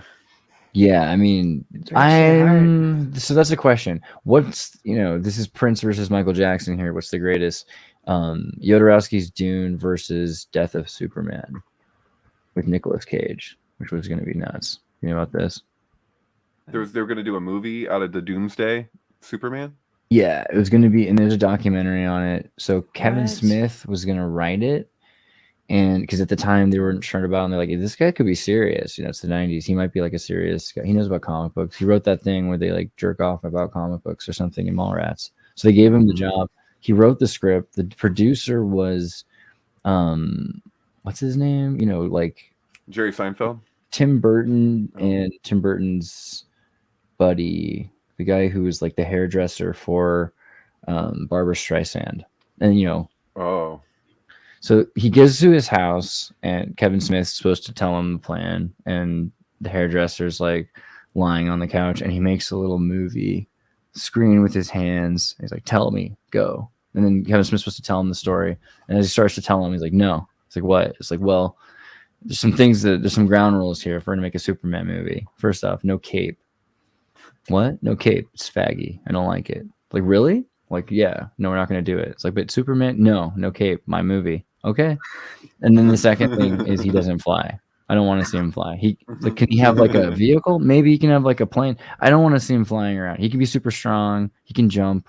He can jump really high. How high? Over a building? Maybe. We'll talk about it. So like this is like the ground rules, right? And then the third one, which is the most important thing above all else, that the movie has to end with a giant freaking spider. And if the spider isn't in the movie, there's no movie. What does he want, a giant baby bottle too? These are weird requests. That's what Kevin Smith was thinking. But he's like, I get to make Superman. And she's like, who's gonna play him? And he's like, I don't know. And then he's like, Nick Cage. Like, really? Like, yeah, he's perfect for it. Like, you want Nick Cage to play Superman? I think he could. I think Nick Cave would probably be better, but yeah. They're like, did Nick Cage name his son after like Superman, like Kal-El or whatever? Yeah. Because like there's a whole, and he was gonna do it. He was gonna be, because and the whole thing was because he saw a Valley Girl and he's like, look into his eyes. Oh my god. He's Superman. We're looking at Peggy Sue Got Married right now. Is that what this Say it is? again? We're looking at Peggy Sue Got Married right now. No, this is from Valley Girl. Do you ever watch Valley Girl? Valley Girl. Okay. Valley Girl is my favorite Nick Cage movie. He's got that same look where he's just like this bold statement. This bizarro world James Favorite Dean. movie? Nick Cage movie. And all of them, I think it's probably Valley Girl. Yeah. So good. Dude, he's from Hollywood and she's from the Valley. But It'll that never new work. One was pretty good. I don't know. See that one where he kills all the Chuck E. Cheese type characters? Yeah, that one was good. Where he doesn't speak a word the entire movie. I like the Japanese thing. Nicolas Cage movie is when he doesn't speak a word through the whole thing. That's the best one. Honestly, even Wicker Man's grown on me. Just like I just want to like remix him. Bees. It's just a good thing. But I feel the same way about Nick Cage. Ever since Wind Talkers, when that accent just was so bad. I was in like, I don't even know, I was in high school. I was like, that's it. I'm done with Nick Cage. I think you're going. Why would he didn't like, he couldn't even keep up that. Dude, this is how far they went. They made the suit. He was ready to go. You know what? That's somebody that had their sign wrong. Like for years, he thought he was a dragon or a bunny. Like, and he spent so much money buying all that stuff, and then he found out, like, oh no, that's not your, Chinese zodiac. You're actually a rabbit. Really? But, yeah. That's amazing. Remy's a rabbit dragon. Oh yeah, there's already a meme about it, so it must be. It must be true. Spent so much money. Dude, I feel this is relevant. Yeah, I don't like Nicolas Cage. That's why. Oh wait! Show your pillow. Oh yeah. No, wow. Yes. Is that sequin too? Yeah, no, it's a sequin. It's a red pillow. You would never know. You can hide Nick Cage. And just pull it up in a banana. It's like a Velvet Underground thing. Yeah, I don't know. I have a thing for bananas and not Nick Cage. Nick Cage and bananas at the same time. It's like something I love, something I hate. My buddy, I don't hate Nick Cage. My buddy Wes has a bunch of Nicolas Cage pillows on his bed, and my other friend Brent dropped him off one time and went into his bedroom and saw the Nick Cage pillows, and he was like, "Wes, are you gay?" And he was like, No, not that there would be anything wrong with that, but no, I just really like Nicolas Cage. And he was like, "Oh, okay." It's like, huh? Is there? Why do you? Oh, because he's like Nicolas Cage is like topless, like on the pillow, just like stretched out, and he's all. Nothing wrong with that. Who doesn't like Nick Cage? I mean, guess I'm not so weird for having so this. I'll just finish this stupid rant because like it's now I'm not gonna be able to sleep unless I explain like why did they not get to have a Superman? Because like this is the thing, which is better, the Dune Jodorowsky movie, which we all wanted to see, which would have been amazing, or the Nick Cage Superman. And we're sized up with like, what do we know about it? Okay, so John Peters, the Barbra Streisand hairdresser who was gonna make this movie, who demanded that there be a giant spider, right? And he didn't get to make this movie. Doesn't happen. We know that, but he goes on to make another movie with Barry Sonnenfeld called Wild Wild West. Right. Right. Okay. And so if you remember, that's why we have Wild the giant Wild spider. West, the giant freaking spider. Right? Just so you could do that? Yeah, but I gotta wonder because Wild Wild Bro. West is so good. I bet you it's a Kenneth Grant thing, because Kenneth Grant had that book, the Book of the Spider thing. I bet Oh, you yeah. he's They just tried got to all force into it it, and he into was just like, Spider-Man. "Oh yeah, the fucking book." Yeah, it's so bad. If you're, I'm not recommending this book, or anything by Kenneth Grant for that matter. Really, if you're serious about occultism, and their books are all so expensive because they're so rare. There's just really limited publications, and Barbra Streisand's hairdresser. I torrented like a ton of the Kenneth Grant books at one point because I was like, these books are worth thousands of dollars. People are paying so much money for this, for this occult jargon here from Kenneth Grant, who took over the OTO years later as a successor of Crowley, right? And so I thought that there would be some meat there, and it was just like the guy just fudged his gematria left and right. He just made shit. He manipulated stuff to make it mean what he wanted it to mean and whatever. But people are really into it, so it wouldn't surprise me. I'm just saying, for real, if this director just got into Kenneth Grant, paid thousands of dollars for his Book of the Spider rare book, and was just like, oh yeah, this is it. I mean, Will Smith decided not to make The Matrix so that he could make Wild Wild West. Was he going to be Morpheus? Yeah, he was going to be Neo, Keanu Reeves. Neo. Keanu Reeves is a backup. They're like, well, okay, well, we got Wow. Keanu is available. That's how that happened. It was supposed to be really different. It would be really amazing. Imagine this whole movie with like a bunch of kung fu, hip hop, because he probably would have done Will Smith would have done the songs. Think about it. Right, but you know what? It would It would have been the musical. have been like Men in Black. He would have been Supposed to be what that woman freaking sued Why Warner don't they Brothers redo it? over before they settled. Yeah. You know what I'm talking about? Yeah, I mean, think about so Sophia Stewart, who says she wrote the movie and settled with But also the Terminator, right, Julia? and the Yeah. Terminator. Mhm. Terminator and she's saying Matrix, that same. it's the prequel to the Matrix, that the Terminator, that they came back, they knew that the Son of God was going to be born. That's why they sent the Terminator in to prevent that from Interesting. happening. Like, oh, let's go back, and then like John Connor, JC, Jesus Christ. She wrote it. And then the two Well, so- brothers that are And now she wrote the Lana book called The directed Third it. Eye. The Third Larry Eye. Wachowski, who became Lana Wachowski, and was that dead? Maybe I'm not trying to do it, but I think everybody knows because they still have the old names on the old titles in the old movies, right? So that's another question. Like, do old copies of the Matrix dead naming Lana Wachowski and the Wachowski sisters? Because I used to have to call them siblings until they both transitioned, Right. which is amazing and cool. But the mother of the Matrix, Sophia Stewart, she was in a writing club with both of them, and I think Larry, or now Lana, she's the one who stole Sophia's work, and because they were doing some sort of like multiple person sharing what they were working on stuff. So Are they went huge into VR? They're Like, into video games, comic books, Oculus anime, VR. necessarily, but like some like advanced VR shit. I bet you they are. I mean, you would hope so because they I mean, made that video game, but I don't know for sure. I would imagine that they were really into it, then they would have made more like effort to be in the scene of that. This because could you have made but they have, like, I don't know if they still do or whatever, but they founded this secret, like what do you call it? Like it's like a psychological detox program. And so like I knew a guy who went to it with his girlfriend, and they won't let you tell anybody afterwards what it is that actually went on.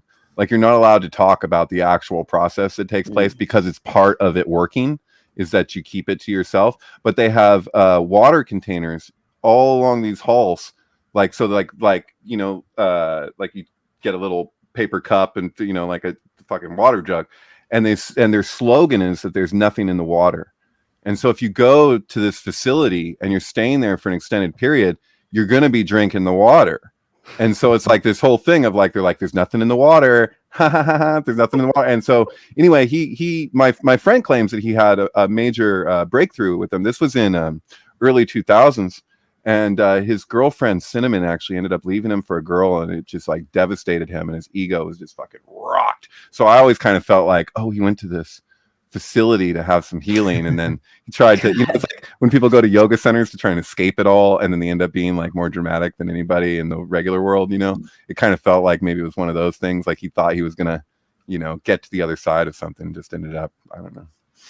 Yeah, careful with the Vipassana thing. You know, I was hungry for a while. But did you do Vipassana? Yeah, like the 12-day thing where you're not allowed to eat. Yeah, you weren't allowed to eat for Vipassana? You give you banana. What? And was it Vipassana though? Was it the official gosh. Vipassana thing, or was it a meditation? Yeah, it was like a 12-day meditation retreat through the Vipassana yoga thing. I don't know, but it was like I did 12 days of 10 like sitting there. 10 hours a day for 10 days, but I had food. They gave us food. It's all, you know, it's all free too. You just show up there. You don't have to pay a dime for it. It was free, but it was like fasting. We were supposed to have like It was free to not get food. Wow. Oy vey. But yeah, the Wachowski siblings, I wonder about this because of the Rosicrucian thing, right? Because like into the esoterics, like they get to a certain age, and now they're like Hitler did this where he put one hand behind his back at a certain point, so he started using the other hand to switch over. Like maybe they're living two lives. Maybe there's some kind of a this doesn't feel like the same kind of transitioning as someone who feels like they've lived their whole life. Maybe, but did they? I mean, the one who was, you know, he seems like he was pretty masculine, and then he decided after his brother went that he was going to do the same thing, which is a hormone treatment. So it changes. I think she just did that to be in solidarity, you know. Maybe. I don't know. Like, you know, I imagine you probably live a lot longer. You'd probably get a lot less cancer because women get less cancer. There's probably a lot of health benefits. I mean, imagine if you're immortal, the trade-off is you have to be a woman. That might be some like Egyptian magic thing. So the ceremony is to detox or to transgender? Which ceremony? That these people went on.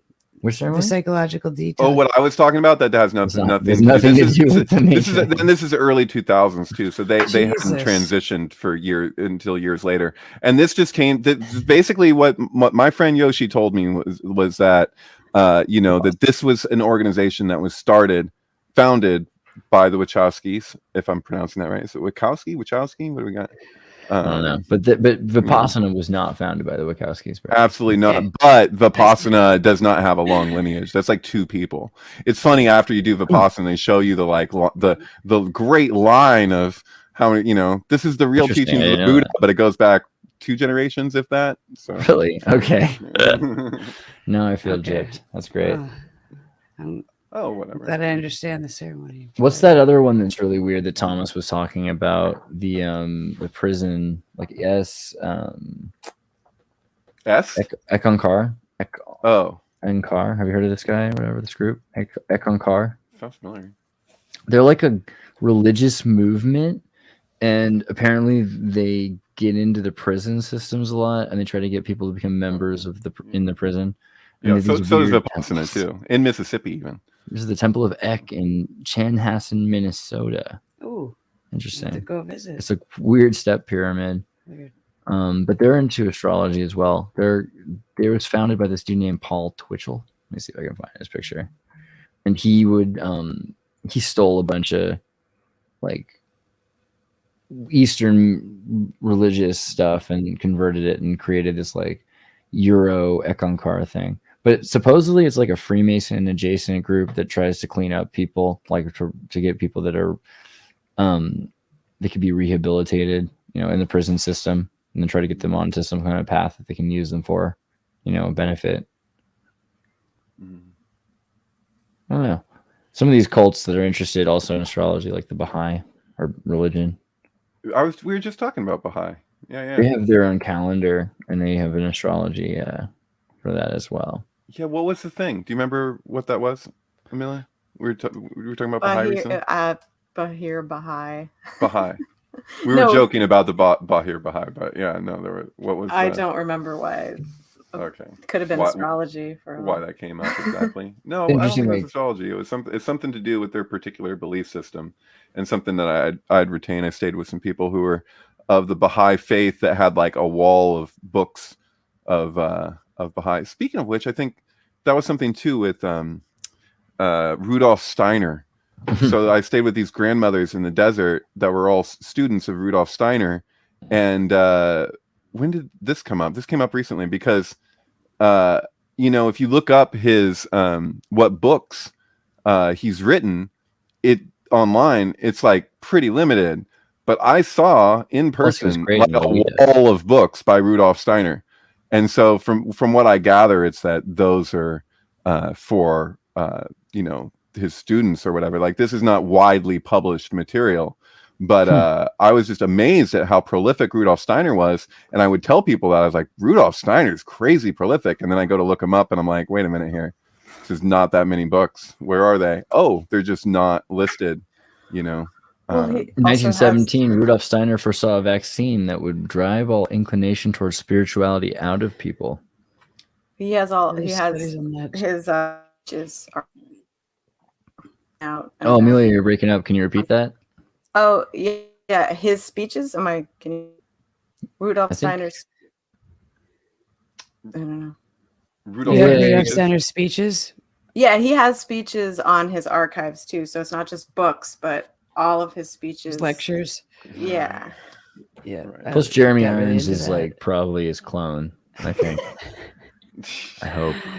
I mean, the Baha'i are obsessed with the 9 months instead of the 12 because it's the idea of the human gestation, and the Mayans actually use the 9 as well. They have 2 calendars and they're interlocking calendars because you can't live on the 20-year generation calendar all the time, right? So you use the human gestation system. So it's interesting that their astrology is a lot to do with 9 instead of 12, right? My introduction to Mayan astrology was just with Moon Tribe. So like if I went to a Moon Tribe party on the full moon in Santa Cruz, you know, it was a topic. So like, because there was the people who started Moon Tribe were really into the 13 moon calendar and all the Jose Arguelles type stuff, you know. Yeah, absolutely. I love Moon Tribe. Definitely knew a lot of people at Moon Tribe that were interested in the Mayan calendar. My thing was like, this looks like LA Moon Tribe. So we had two factions. Santa Cruz Moon Tribe is much different from LA. In fact, LA is almost all exclusively trance, and we were almost exclusively break beats. That's true. Yeah, that's really funny. Do you ever go around Burning Man and you're like, I am not on the drugs to be in this tent? Yeah. Oh my god. Yeah, because the different drugs go with the different music. And so I didn't understand for a long time. I was like, why am I not getting into this dubstep? And then I realized I'm not doing enough ketamine or GHB. Yeah. And then I was like, oh, okay. You could have realized it's a different thing. Though. But well, I like the desert. Yeah. Trance is obviously is acid, right? Yeah. And maybe ecstasy. I think the Adderall plays into the EDM a lot with the LA scene. I think the amphetamines really do. Yeah, because they have the trance EDM, which is like a faster breakbeat. I see. Right. Also, there's IDUM, right? IDUM is the new intelligent IDUM breakbeat. I don't know. Forget. I'm gonna make a new genre I just came up with called wave shaping. I think it's gonna be. Ooh. I want a genre called flip flop. I like it. It's not quite trip hop. It's not quite hip hop. It's, you know, it's a little something in between. All right, but again, with isn't an atheist just a theist because you create a god? Like that's the thing is he's not allowing himself to create a god. This is apophatic. Where'd it go? Apophatic theology. This idea of negative theology formed from theological thinking and religious practices which attempt to approach God. They divine by negation to speak only in terms of what may not be said about the perfect goodness that is called God. So apophatic theology is also like apophatic reduction. That just sounds like Judaism, and it sounds like Indian philosophy. You know, because in both of those places you have this emphasis on that. You know, there's the thing in itself. That you know, and then there's everything around that thing that isn't that thing that we speak about that thing and carry on as though that description was the thing itself, you know. or Well, that people get upset about it. representation, I should say. What's that? Because people will be like, people say, I don't believe in this, I don't believe in that, I don't believe God's like this.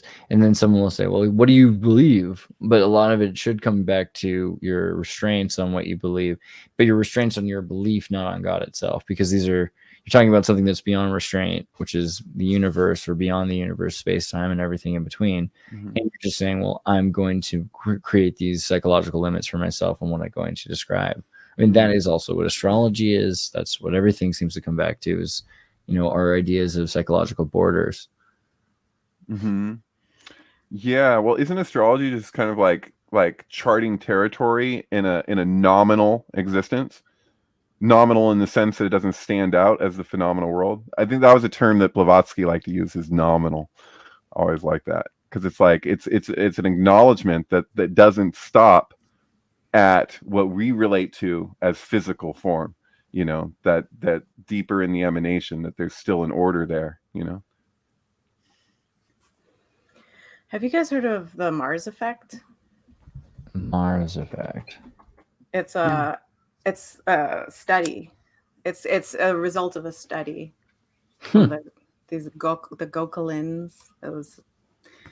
I think it hasn't been disproven. I was looking into that on like lunar cycles and athletic performance. The Mars effect is purported a statistical correlation between athletic eminence and the position of the planet Mars relative to the horizon at time and place of birth.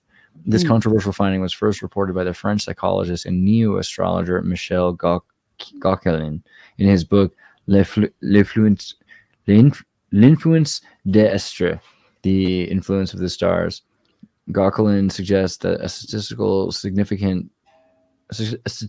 significant number of the sports champions were born just after the planet Mars rises or culminates. He also divided the plane of the ecliptic into 12 sectors, identifying 2 key sectors of statistical significance. Julia, note that for my chart to see. What do you know about this, Amelia? If it affects your Mars is in Scorpio. That's great, because it's ruled by Mars. Oh. Brittany, your Mars is in Scorpio. Oh, sorry, Amelia. Thank you. That's where it belongs. That's good. I was born at a good time. Am I going to be athletic enough? Right, yeah. How am I? What does my Mars say about my athleticism? It's just one of the few. It's one of the few studies that there's not a lot of studies. There's this weird thing about science that they don't fund studies that are really interesting, that they don't want to find the results of. Right, yeah. Because then all these people are going to start birthing their children at the same time, or traffic jams or they already know the results of, and they don't want everyone to know the results of. Yeah. True. So that's what I was saying the other day about NASA and the freaking trying to disprove helium as a superfluid having levitational abilities. And the argument has always been, if it's used in large quantities in these particular ways with a tube torus, that you could levitate something. But NASA's like, that's ridiculous, we'll show you. And then they have this mini demonstration where it's like, look, we tried, it didn't work, and you're Thanks, like, NASA. okay, yeah, okay. See, I want to be able to read the astrology not just in someone's face, but in their social security number. I feel like that it's already all in there. They're probably telling you everything you need to know about both that person and their environmental conditional stereotypes that have been set up for them and how they're able to succeed. Is that kept track of through a computer is what I'm saying? Is that back to my question about the data match that I got? Lottery air machine with balls flying around. But our social security numbers do track where we were born. Yeah. And so it's when all connected. I don't think it's just some random thing with the yeah, because it's the time of day you're born. Every baby that's born is not how you're numbered. Yeah, every sequential order. Everybody born. From what I know, not sequential. The first 3 numbers is where you're born. It's it has to do with zip code. It's a lot like the IBM and the Holocaust. Oh no! What are the middle 2 numbers? But you read this book? You know what I'm talking about? They're I like, know what hey, you're talking about. Yeah, you know, a lot of these American companies, these guys were complicit. Actually, it looks like IBM was complicit. Actually, it looks like the numbers on the arms in the Holocaust came from IBM's computer machines. it's absolutely true, and it's proven. So it was IBM's punch card system, and so IBM sent representatives from the New York headquarters of IBM to Auschwitz, and they had multiple visits, including when they were at the height of their actual, you know, when they were actually offing people, and it's included in what they're looking at. So them checking on the punch card system involves them seeing people put to death for different punishments for different people and depending. So it was like you had, you know, Jehovah's Witnesses included, gay people. There's numbers for Joy Division, for gypsies, yeah. For Joy Division too. I don't know about the punch card system showing Joy Division, but that was a definite. And so the beauty of Joy Division is it just really, say what you will, but the joke is, as far as why I think they named the band that, was because it points out the absurdity of of them believing in eugenics, but then picking out the prettiest Jewish girls to have sex with, the German soldiers. And so it's like, what is your deal actually? What are you doing? What are you doing? Yeah. So it was pretty brilliant actually to name the band that, and then a lot of the lyrical content actually speaking to similar types of deep dualities, you know, like these contradictions. And, you know, that's why the guy was so troubled, I think, because he was really like geared towards acknowledging like deep contradictions in people and himself probably too, you know. But yeah, so they sent back word to New York that everything was running smoothly. So there's no way in hell that the representatives from IBM, and they collected their earnings after the war, just like GM did, Ford did. So Ford apparently paid for the rail line that went to Auschwitz. And in fact, almost all the German vehicles, or at least a very large amount of the German vehicles, actually had Ford motors inside of them. So Ford assisted in the Holocaust. And they didn't actually hire Jews until well after the 60s, I believe. Ford's weird. Yeah. There was also some weird stuff. I mean, like, again, with the numbers. So looking at the system, they're able to tell you, like you said, what the numbers represented, which place they came from, how, you know, how large their family was. All this stuff could be right in the number. So I don't think it's too hard to imagine that the Social Security system works similarly. And the punch card system is just because IBM started out as CTC. It was central tabulating. This is before computers, so it was like the computer is evolved from the punch card system.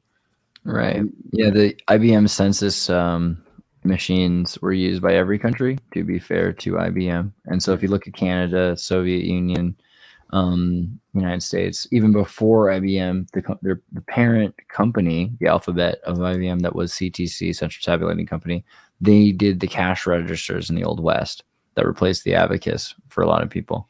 And the abacus was greatly used, you know, by the Chinese, the Russians, everybody, up until, you know, the cash register. So, I mean, there's some pretty, it's interesting just watching how they kind of assimilated their way into culture, but how we're all identified by these, you know, the cash registers in the banks, you know, they were using these major banknotes, the encrypted currency that existed at this time through IBM, right? That existed even then. So, yeah. So also, you know, for Jewish people, you know, you look at a lot of the stuff that went on, and it's really a test to talk about, a test to a faith, because there's always this question, or not always, but for a lot of Jewish people, they're like, where was God during the Holocaust? And so there's this, you know, that, I mean, if you listen to Leonard Cohen, that's like half of what he sings about.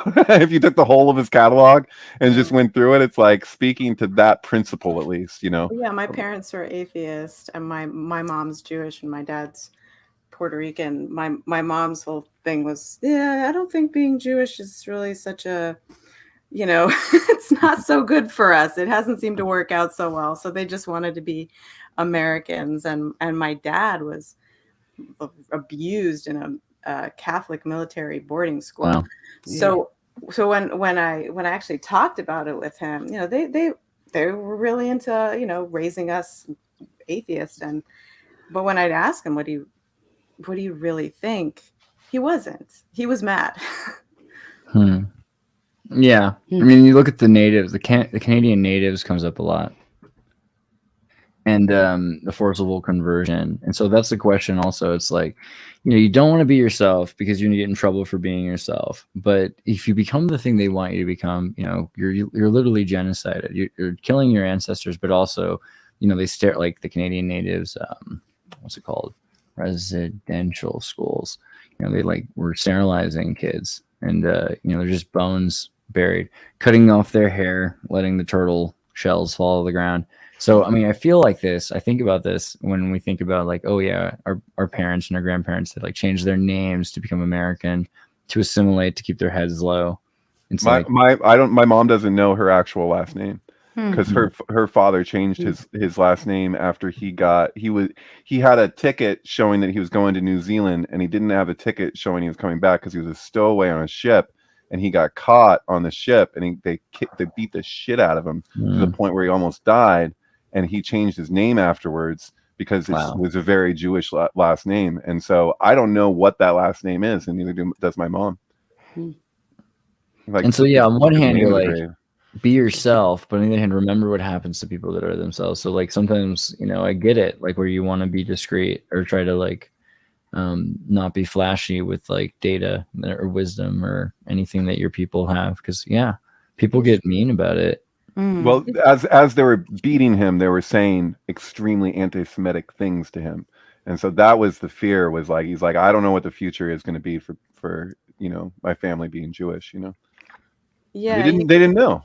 You can't turn off the personal experience of the divine. That doesn't go away, but you can totally reject institutional religion, and then where are you with respect to your understanding your own experience? Yeah, agreed. Yeah, that hits close to my heart because speaking of vision, for a long time I was I don't want to tell people what I'm able to do is frightening, of how people respond to that. Hey, we're taught that it's crazy. Earlier you talked about abracadabra. Do you connect that to Abraxas? How do you connect that? This is a really fun depiction of Abraxas here. I like it. It's like Baphomet, but it's like Yaldabaoth almost. Cockle-do or cockle-don't, that is Abraxas. This is actually, if you want to know, not that why would we care, but Charles Manson's personal religious ideology or whatever is very centered around Abraxas. It's like his trip. So who is Abraxas? What is the Abraxas? Isn't Abraxas connected to Mercury? Speaking of Mercury retrograde, is there a connection there? I feel like there was. The not mystic meaning of the system Abraxas.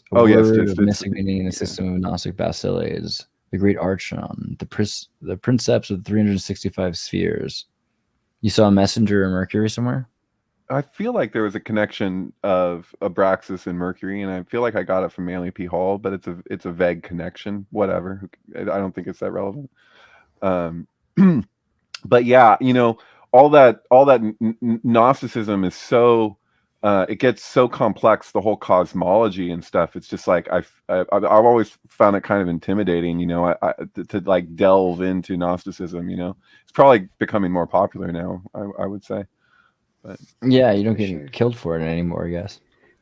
Yeah, it's for now. I know it's interesting because I see the masculine version of the Starbucks logo. Sure. Original Starbucks had the split tail siren. It's still there, but it's cropped. You ever listen to that video where the guy is calling the marketing department and they send him up the chain because he just wants to know what the Starbucks symbol means, what it means, really? And it's nobody could tell him, and he was like, I just want to know, what does the symbol mean? They're like, the symbol? He's like, yeah, your freaking logo. What is that? The two tails? It's not hard. I mean, it's Ishtar, right? Ishtar bucks, right? But these are the people in charge of marketing that he was put in contact with, and he recorded the conversation, and it was and he was like, "Are you pretending you don't know?" Or you genuinely is like, how are you in charge of marketing, but you don't know what the symbol means? You know, there's a lot of clones underneath the Sith Lords, if you know what I'm saying. But I don't know. I mean, I think you look at the Starbucks logo, and I think a lot of them have to know. And people who work at Starbucks, there's a lot of decent people. I've met some weird stuff though, like Mormons who don't drink coffee working at Starbucks. I've known way too many. I don't know. I think that's really weird. I love Mormons. I just think that Mormons who work at Starbucks, what are you doing? You know what I mean? Like, think about what you're doing to people. You're a drug dealer. Stop. But at the same time, like the people who work at Starbucks will write your name wrong. You know what I'm talking about? Where like you give them like a name like David, and it comes back like GHB, and you're like, what? That's not what I want on my drink. I don't understand. And I feel like that's a spell. You know, because if you what I can get is Stavid. Because what happens is I say it's David, and then they hear Stavid, and then it's like Stavid.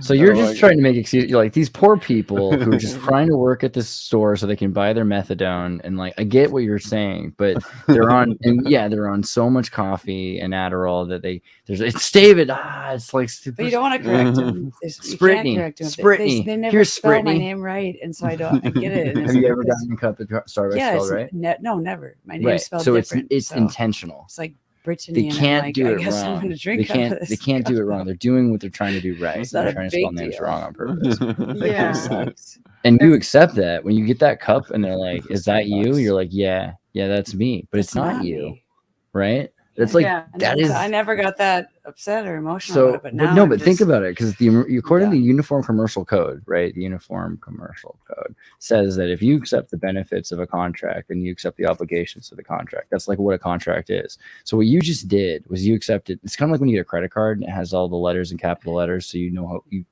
it's your corporation. Capitis Diminutive.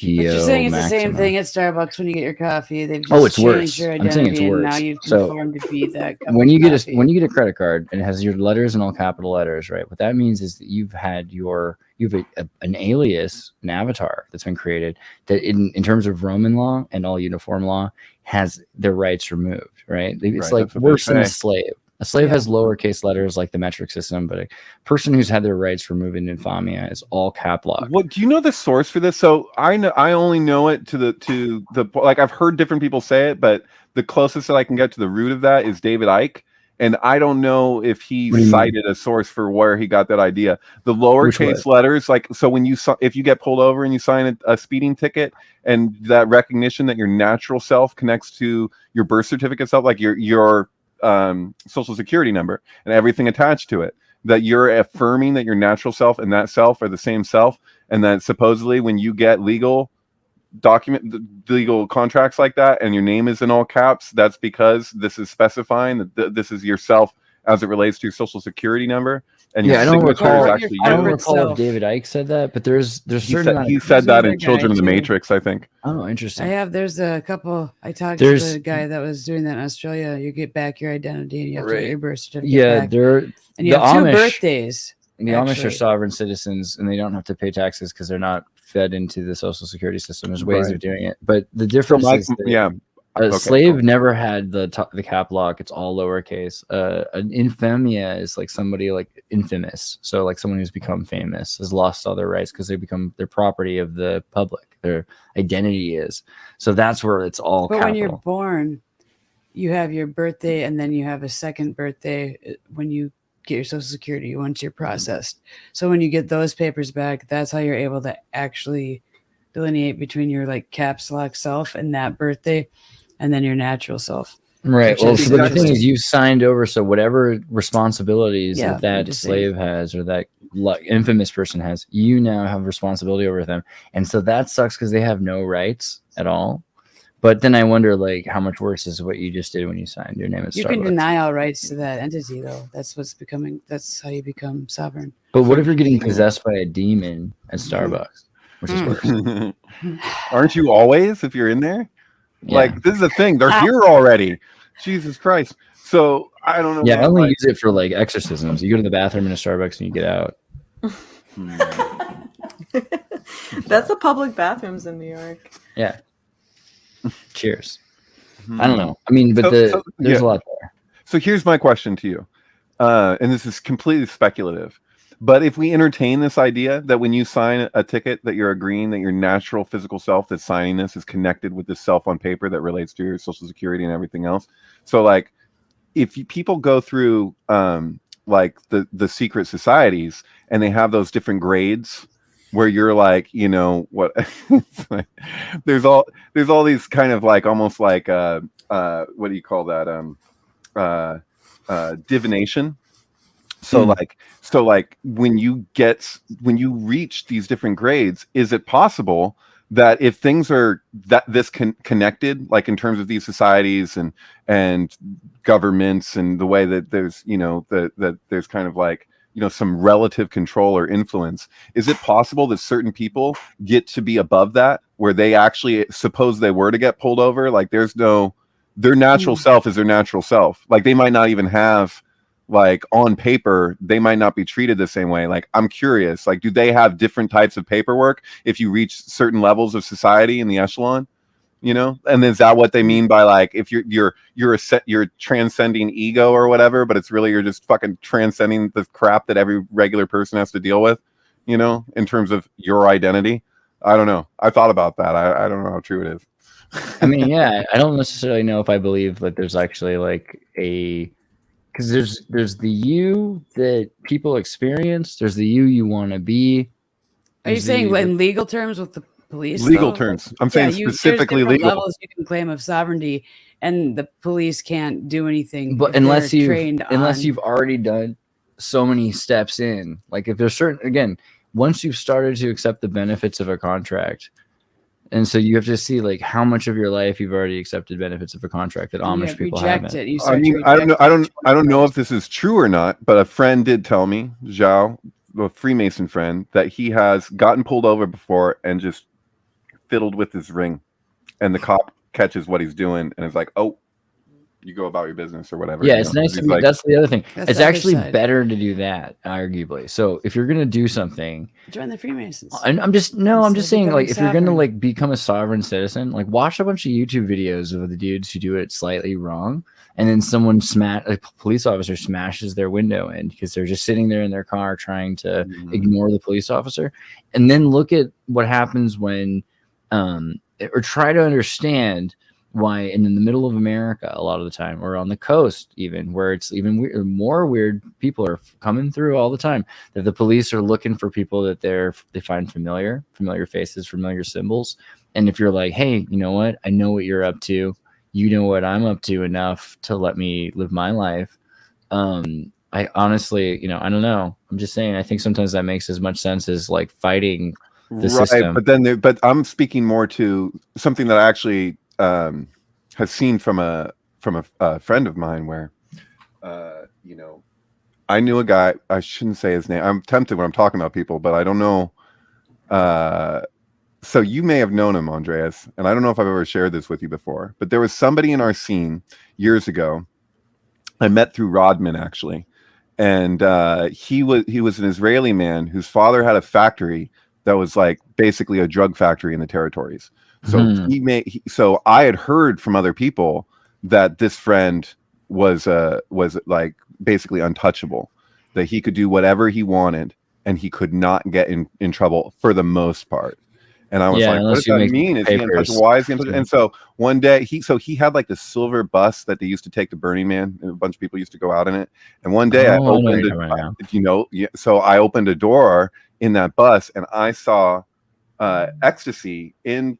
But this is 20 years ago or something, or 15 years ago or something. So I think statute of limitations, I'm not worried. I'm just going to share it. So I saw a stack of freaking bags. And it's hard to describe. It was like, that is a lot of ecstasy. So he flew that in here from Israel. And it is true that if he got stopped by anybody at any point, it's like they can try and do something initially, and then they'll basically get word like, "Nah, you leave this guy alone." So he had connections, you know, and he was kind of arrogant about it or whatever. But it was 100% true. So my point is that on this, what's that? I'm sorry. Hunter Biden was a tough guy to go to Burning Man with. You know? So I'm just saying, if that exists on this level, I can't imagine what it would be for people who could buy their way out of Forbes list of most richest people. You know, like that would be the extreme. But it's like, you know what I'm saying? Like, I feel like stuff goes on all the time. Like most people wouldn't even consider like untouchable. Like you can just do what you want, and that's just that. You get, because if you ever get cops at you, they're like, your name goes into the system, and what they get back is leave that guy alone. Yeah. It's like that. You guys So ever see like the 1099 like foundation like on cars in California? You guys ever see that? No, what's that? No, but I heard like that's a way to get like you donate money, and I heard you don't get it. None of them get tickets. Be one of the 1099ers. I can't remember if it was like the highway patrol, like where you donate and it goes to them. Oh yeah, and always donate to your police. You get those stickers on your you bumper. get a sticker and you get like a license plate frame, and they're always like really nice cars and yeah. I don't know. This is probably trafficking. We're teaching people how to be dubious on the show. Like, I grew, Join the Freemasons. Get out of tickets. Like in Paraguay, like you move into Paraguay, like you're in Mexico and in Paraguay, you're paying people to live in the town. It's just kind of, you know what I mean? You're like, it's a safety feature. You know, it keeps it. It's better than the police are here. Trust me. And so if you're paying the police directly here, how is that any different than anywhere else? And realistically, wouldn't you rather have a personal relationship with the police in your community than rely on this sort of ambiguous state police? And I don't know, because I'm not saying that they're perfect, because I'd still prefer, like, to bribe the cartels to have less traffic. I mean, living in Puerto was definitely better. Right. If you can pick the cartels, though, or who's running them, I mean, Jesus. You can pick your nose. Well, that's the thing, man. You can't pick the cartel's nose. I think yeah. We're all like, these cartels, they're terrible, but it's like they're so loved. And what are you supposed to do? Like with law enforcement, when it's like all the people in a community are like all about somebody and wanting to protect them, and then they're like, no, you don't understand. You're hurting these sheep. No, I know we're hurting the sheep. No, you're hurting them. I know that's what I do. I herd sheep. Sorry.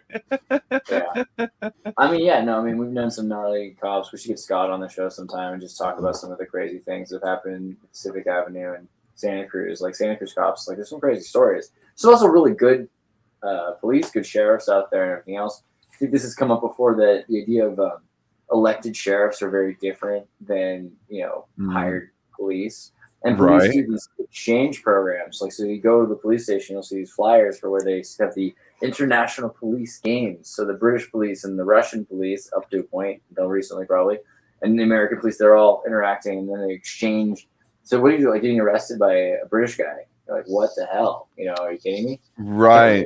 But for like, there was like a pivotal moment. There was a moment where it was possible that where we could have had Hunter S. Thompson as the sheriff of Aspen. And the big deal about that isn't about Aspen, it's about the precedent, because to elect somebody based on that and to see how Aspen would have functioned following that would have been a big deal, I gotta say. I've noticed since like COVID or whatever, like the Laguna Beach police, like the way it's handled, it's like so psychological, where they'll just park cop cars at like entrances, like there's only a few ways in to the town. And then like, really late at night, you hear 3 cop cars with their sirens go on. It's like almost like, oh, we got it covered. And then, you just randomly drones will go, and it's like, I don't know, it's almost like a psychological presence of just having the cop cars at each entrance in South Laguna, and then in, Maine, and then north, where it's like, like keeping you safe. Yeah, like the visual of like, look, and then at night when they're just driving around, 3 of them, just psychologically of like, everything's handled, like we're fine, we're doing our job. That's funny. I was looking the other way. I'm like, as soon as the cops pass, I'm like, oh god, we got an hour. We got an hour and just like make out and just be ourselves. You know what I mean, America? That's what it feels like. So they're gonna go around the block and they're gonna come back, and then it'll just like your freedom is like in that time. It's not that they're keeping me safe. And a lot of times, like, it's an empty police car parked somewhere. Empty. At best, is your mic on, Andreas? Because somebody in the comments said your mic is on. Yeah. You can't hear me. I can't hear you or me. Boulder Dash, 1 second. Well, I can hear you. I don't know what they're saying. So. Oh, yeah. Hold on. This thing got... He's been saying second. great things, Chad. 1 second. Oh God. You'll never know. Hopefully my mic was muted too. We're back. Okay. Yeah, you are back. Woo. Wait, you can hear her though? I couldn't hear me. How unfair is that? don't I know. just don't understand how this works. Torturous. Okay, well, we're at the end of the show. You guys put up a lot. Thank you very much. Amelia, I'm going to show them your website. 1 second. Did you guys know that Amelia makes like the best music? Oh, whoa. I It's did. If you go to the music tab, it's I just had an album come out December 21st. Oh, cool. Ooh, David Charles Sweet. played signs that I'm not going crazy. Light your own already damn there. candle. Okay. And this is one of the syncs. We'll go back to this in a second for David's poll. But yeah, there's a lot of music. You can watch the YouTube videos here. You can subscribe to They Don't Teach. I think, is that the name of your channel, or is that no Ned DeHart? That was a video. That was Subscribe. a song. Boom. Yay. Cool. Epic. Guys, go subscribe. Give her 1,000 subscribers so that she can get monetized. She's had a new album come out and has another album on the way. Where's the music? Oh, there's the music tab at the top. Yeah. Music. And David like did David's done the cover art for the whole top row. See, Brittany, she uses Bandcamp. Not the whole top row. no, that you're right. second one is Alan's, actually. Right. I love Bandcamp. I love David's art This is cool. and Bandcamp, I guess. Yeah, Promo look at Bandcamp. that one, Yeah. the one in the upper left there. This guy? Diana's mirror. Yeah. There's a lot yeah. of collaboration with David. Cool. So like the song Diana's just he was like, you have to write a song about the Golden Bough. And Well, As David will do. Yeah. So what it was is that there's actually there's songs about the Golden Bough, and there's films, and there's all kinds of things. Kubrick referenced it and whatever. But Jim Morrison with "Not to Touch the Earth, Not to See the Sun." Those are two chapters side by side in the Golden Bough. So you know that "Not to Touch the Earth" song is referencing that. But the thing is that I never heard a song relating to the Golden Bough from the perspective of a woman. And so what Amelia did is she took that and she did it. It's all from the princess's perspective. So a stranger, the archetypal fool, right? He challenges the king by pulling a limb off of this tree, which is both symbolic of the king's dick and the king's daughter. And by pulling this, he's challenging his manhood.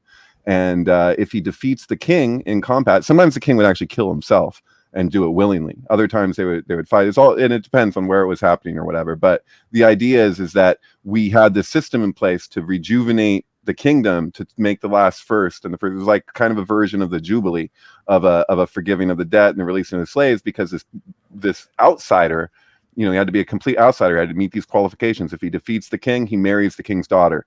And so the song that Amelia did is from the perspective of the princess, who knows that the only way that she's going to get laid is if her father dies, to the man that she's going to lose her virginity to. And she's basically saying, so be it. Sorry, Dad. Sorry, Dad. It's got to happen.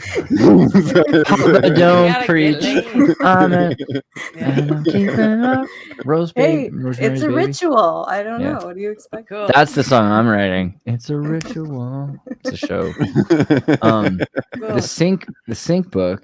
syncbook.com. Get this / the syncflix. Not really. You actually have to just click on that button. / Sync Media Research, technically, but yeah. Wouldn't it be neat if that could work? But yeah, if you click on this picture of the dark side of Dorothy, then you will get to see a lot of amazing things. The Love Witch. Did you just finish this one? I didn't. I don't think you finished this one yet. Well, this one I actually did a while ago, but I hadn't uploaded it to the site, and so we're gonna have her new albums. Her you're moving last fast. albums and the next album actually are go with the film Men.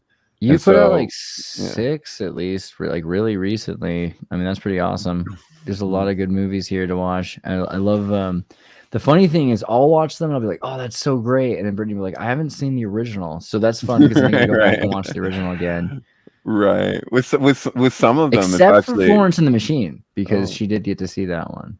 Yeah. That was well, brilliant. with a lot of these, there's dialogue in between all the vocals. So I've turned the volume up of the film. This is one such example. And somehow this one just completely flows that way. There's actually no point where it actually conflicts if I turn the volume up between any of the vocals. Wow. It's freaking That's so amazing. cool. Super amazing. Guys, go to thesyncbook.com. look at the David videos. Hail Julia on Instagram. Julia, what do you think? That's me. There I am. She does reels as well. She's been doing some interesting stuff though. She also does a lot of art, which is really cool, and dancing. But she's done some talks with a lot of people, and so I look forward to seeing a lot more of Julia's work. And guys, you can contact Julia through Instagram. And gals, recent Tartarians. Recent Tartarians. Truth fairy, but that's fine. Would you rather? No, the recent Tartarians. Well, guys, she's at 414 subscribers. She's got a bunch of channels, and so maybe like give every one of them a subscriber. But hear me out. Put all of them in one bucket for tonight and get her 1,000. Because if you get at least one of the channels to 1,000. That'd be great. Decided what channel to use. Whatever. Get to the one that's you can change its name later. So guys, go to the Recent Tartarians. It's playing right now there. You can go there. You just subscribe to the Recent Tartarians. So we can get really meta. What happens if you click on that? Hi. Oh, you guys want to see this? This is really cool. I was on my channel. Whoa. And then I'm gonna click on it. I'm hearing you say we can get really meta. What happens when you click on it? Now I'm clicking on it. Okay, now he's gonna open it and he's gonna click on it. He's saying I'm gonna click on it.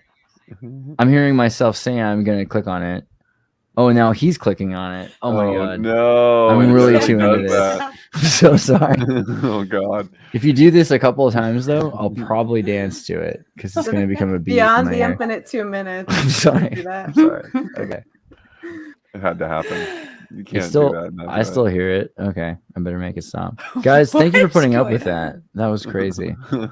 Amelia, thank you for being here, and you're welcome back anytime. And Julia, thank you too. Thank you. It's so nice to have this experience, you guys. It's an honor. Thank you so much. I think Brittany's camera's gone. But Yeah, I'm gone, but it's still over here. Hi. Thanks, everybody. That's cousin It, right? Okay. No, that's what's his name? The hand. That's the hair. Oh yeah. Yeah. That's Thing. Because your hand thing. That was Thing. God. Where's RedEye?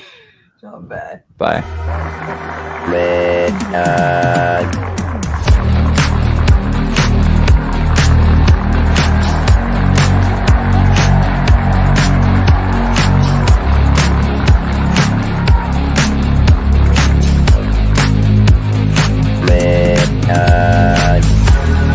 The world is very different now. For man holds in his mortal hand the power to abolish all forms of human poverty and all forms of human life. Begins a very special time of the year for us. It's the time of peace and reflection. One thing we should all be thankful for is that we live in America, where we have the freedom to change things and the opportunity to grow.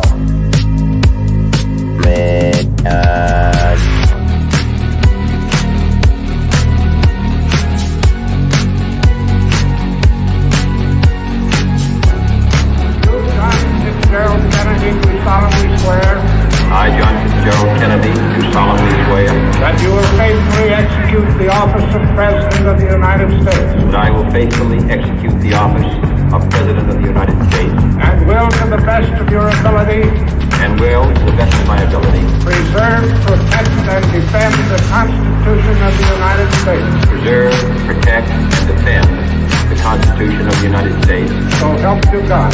So help me God.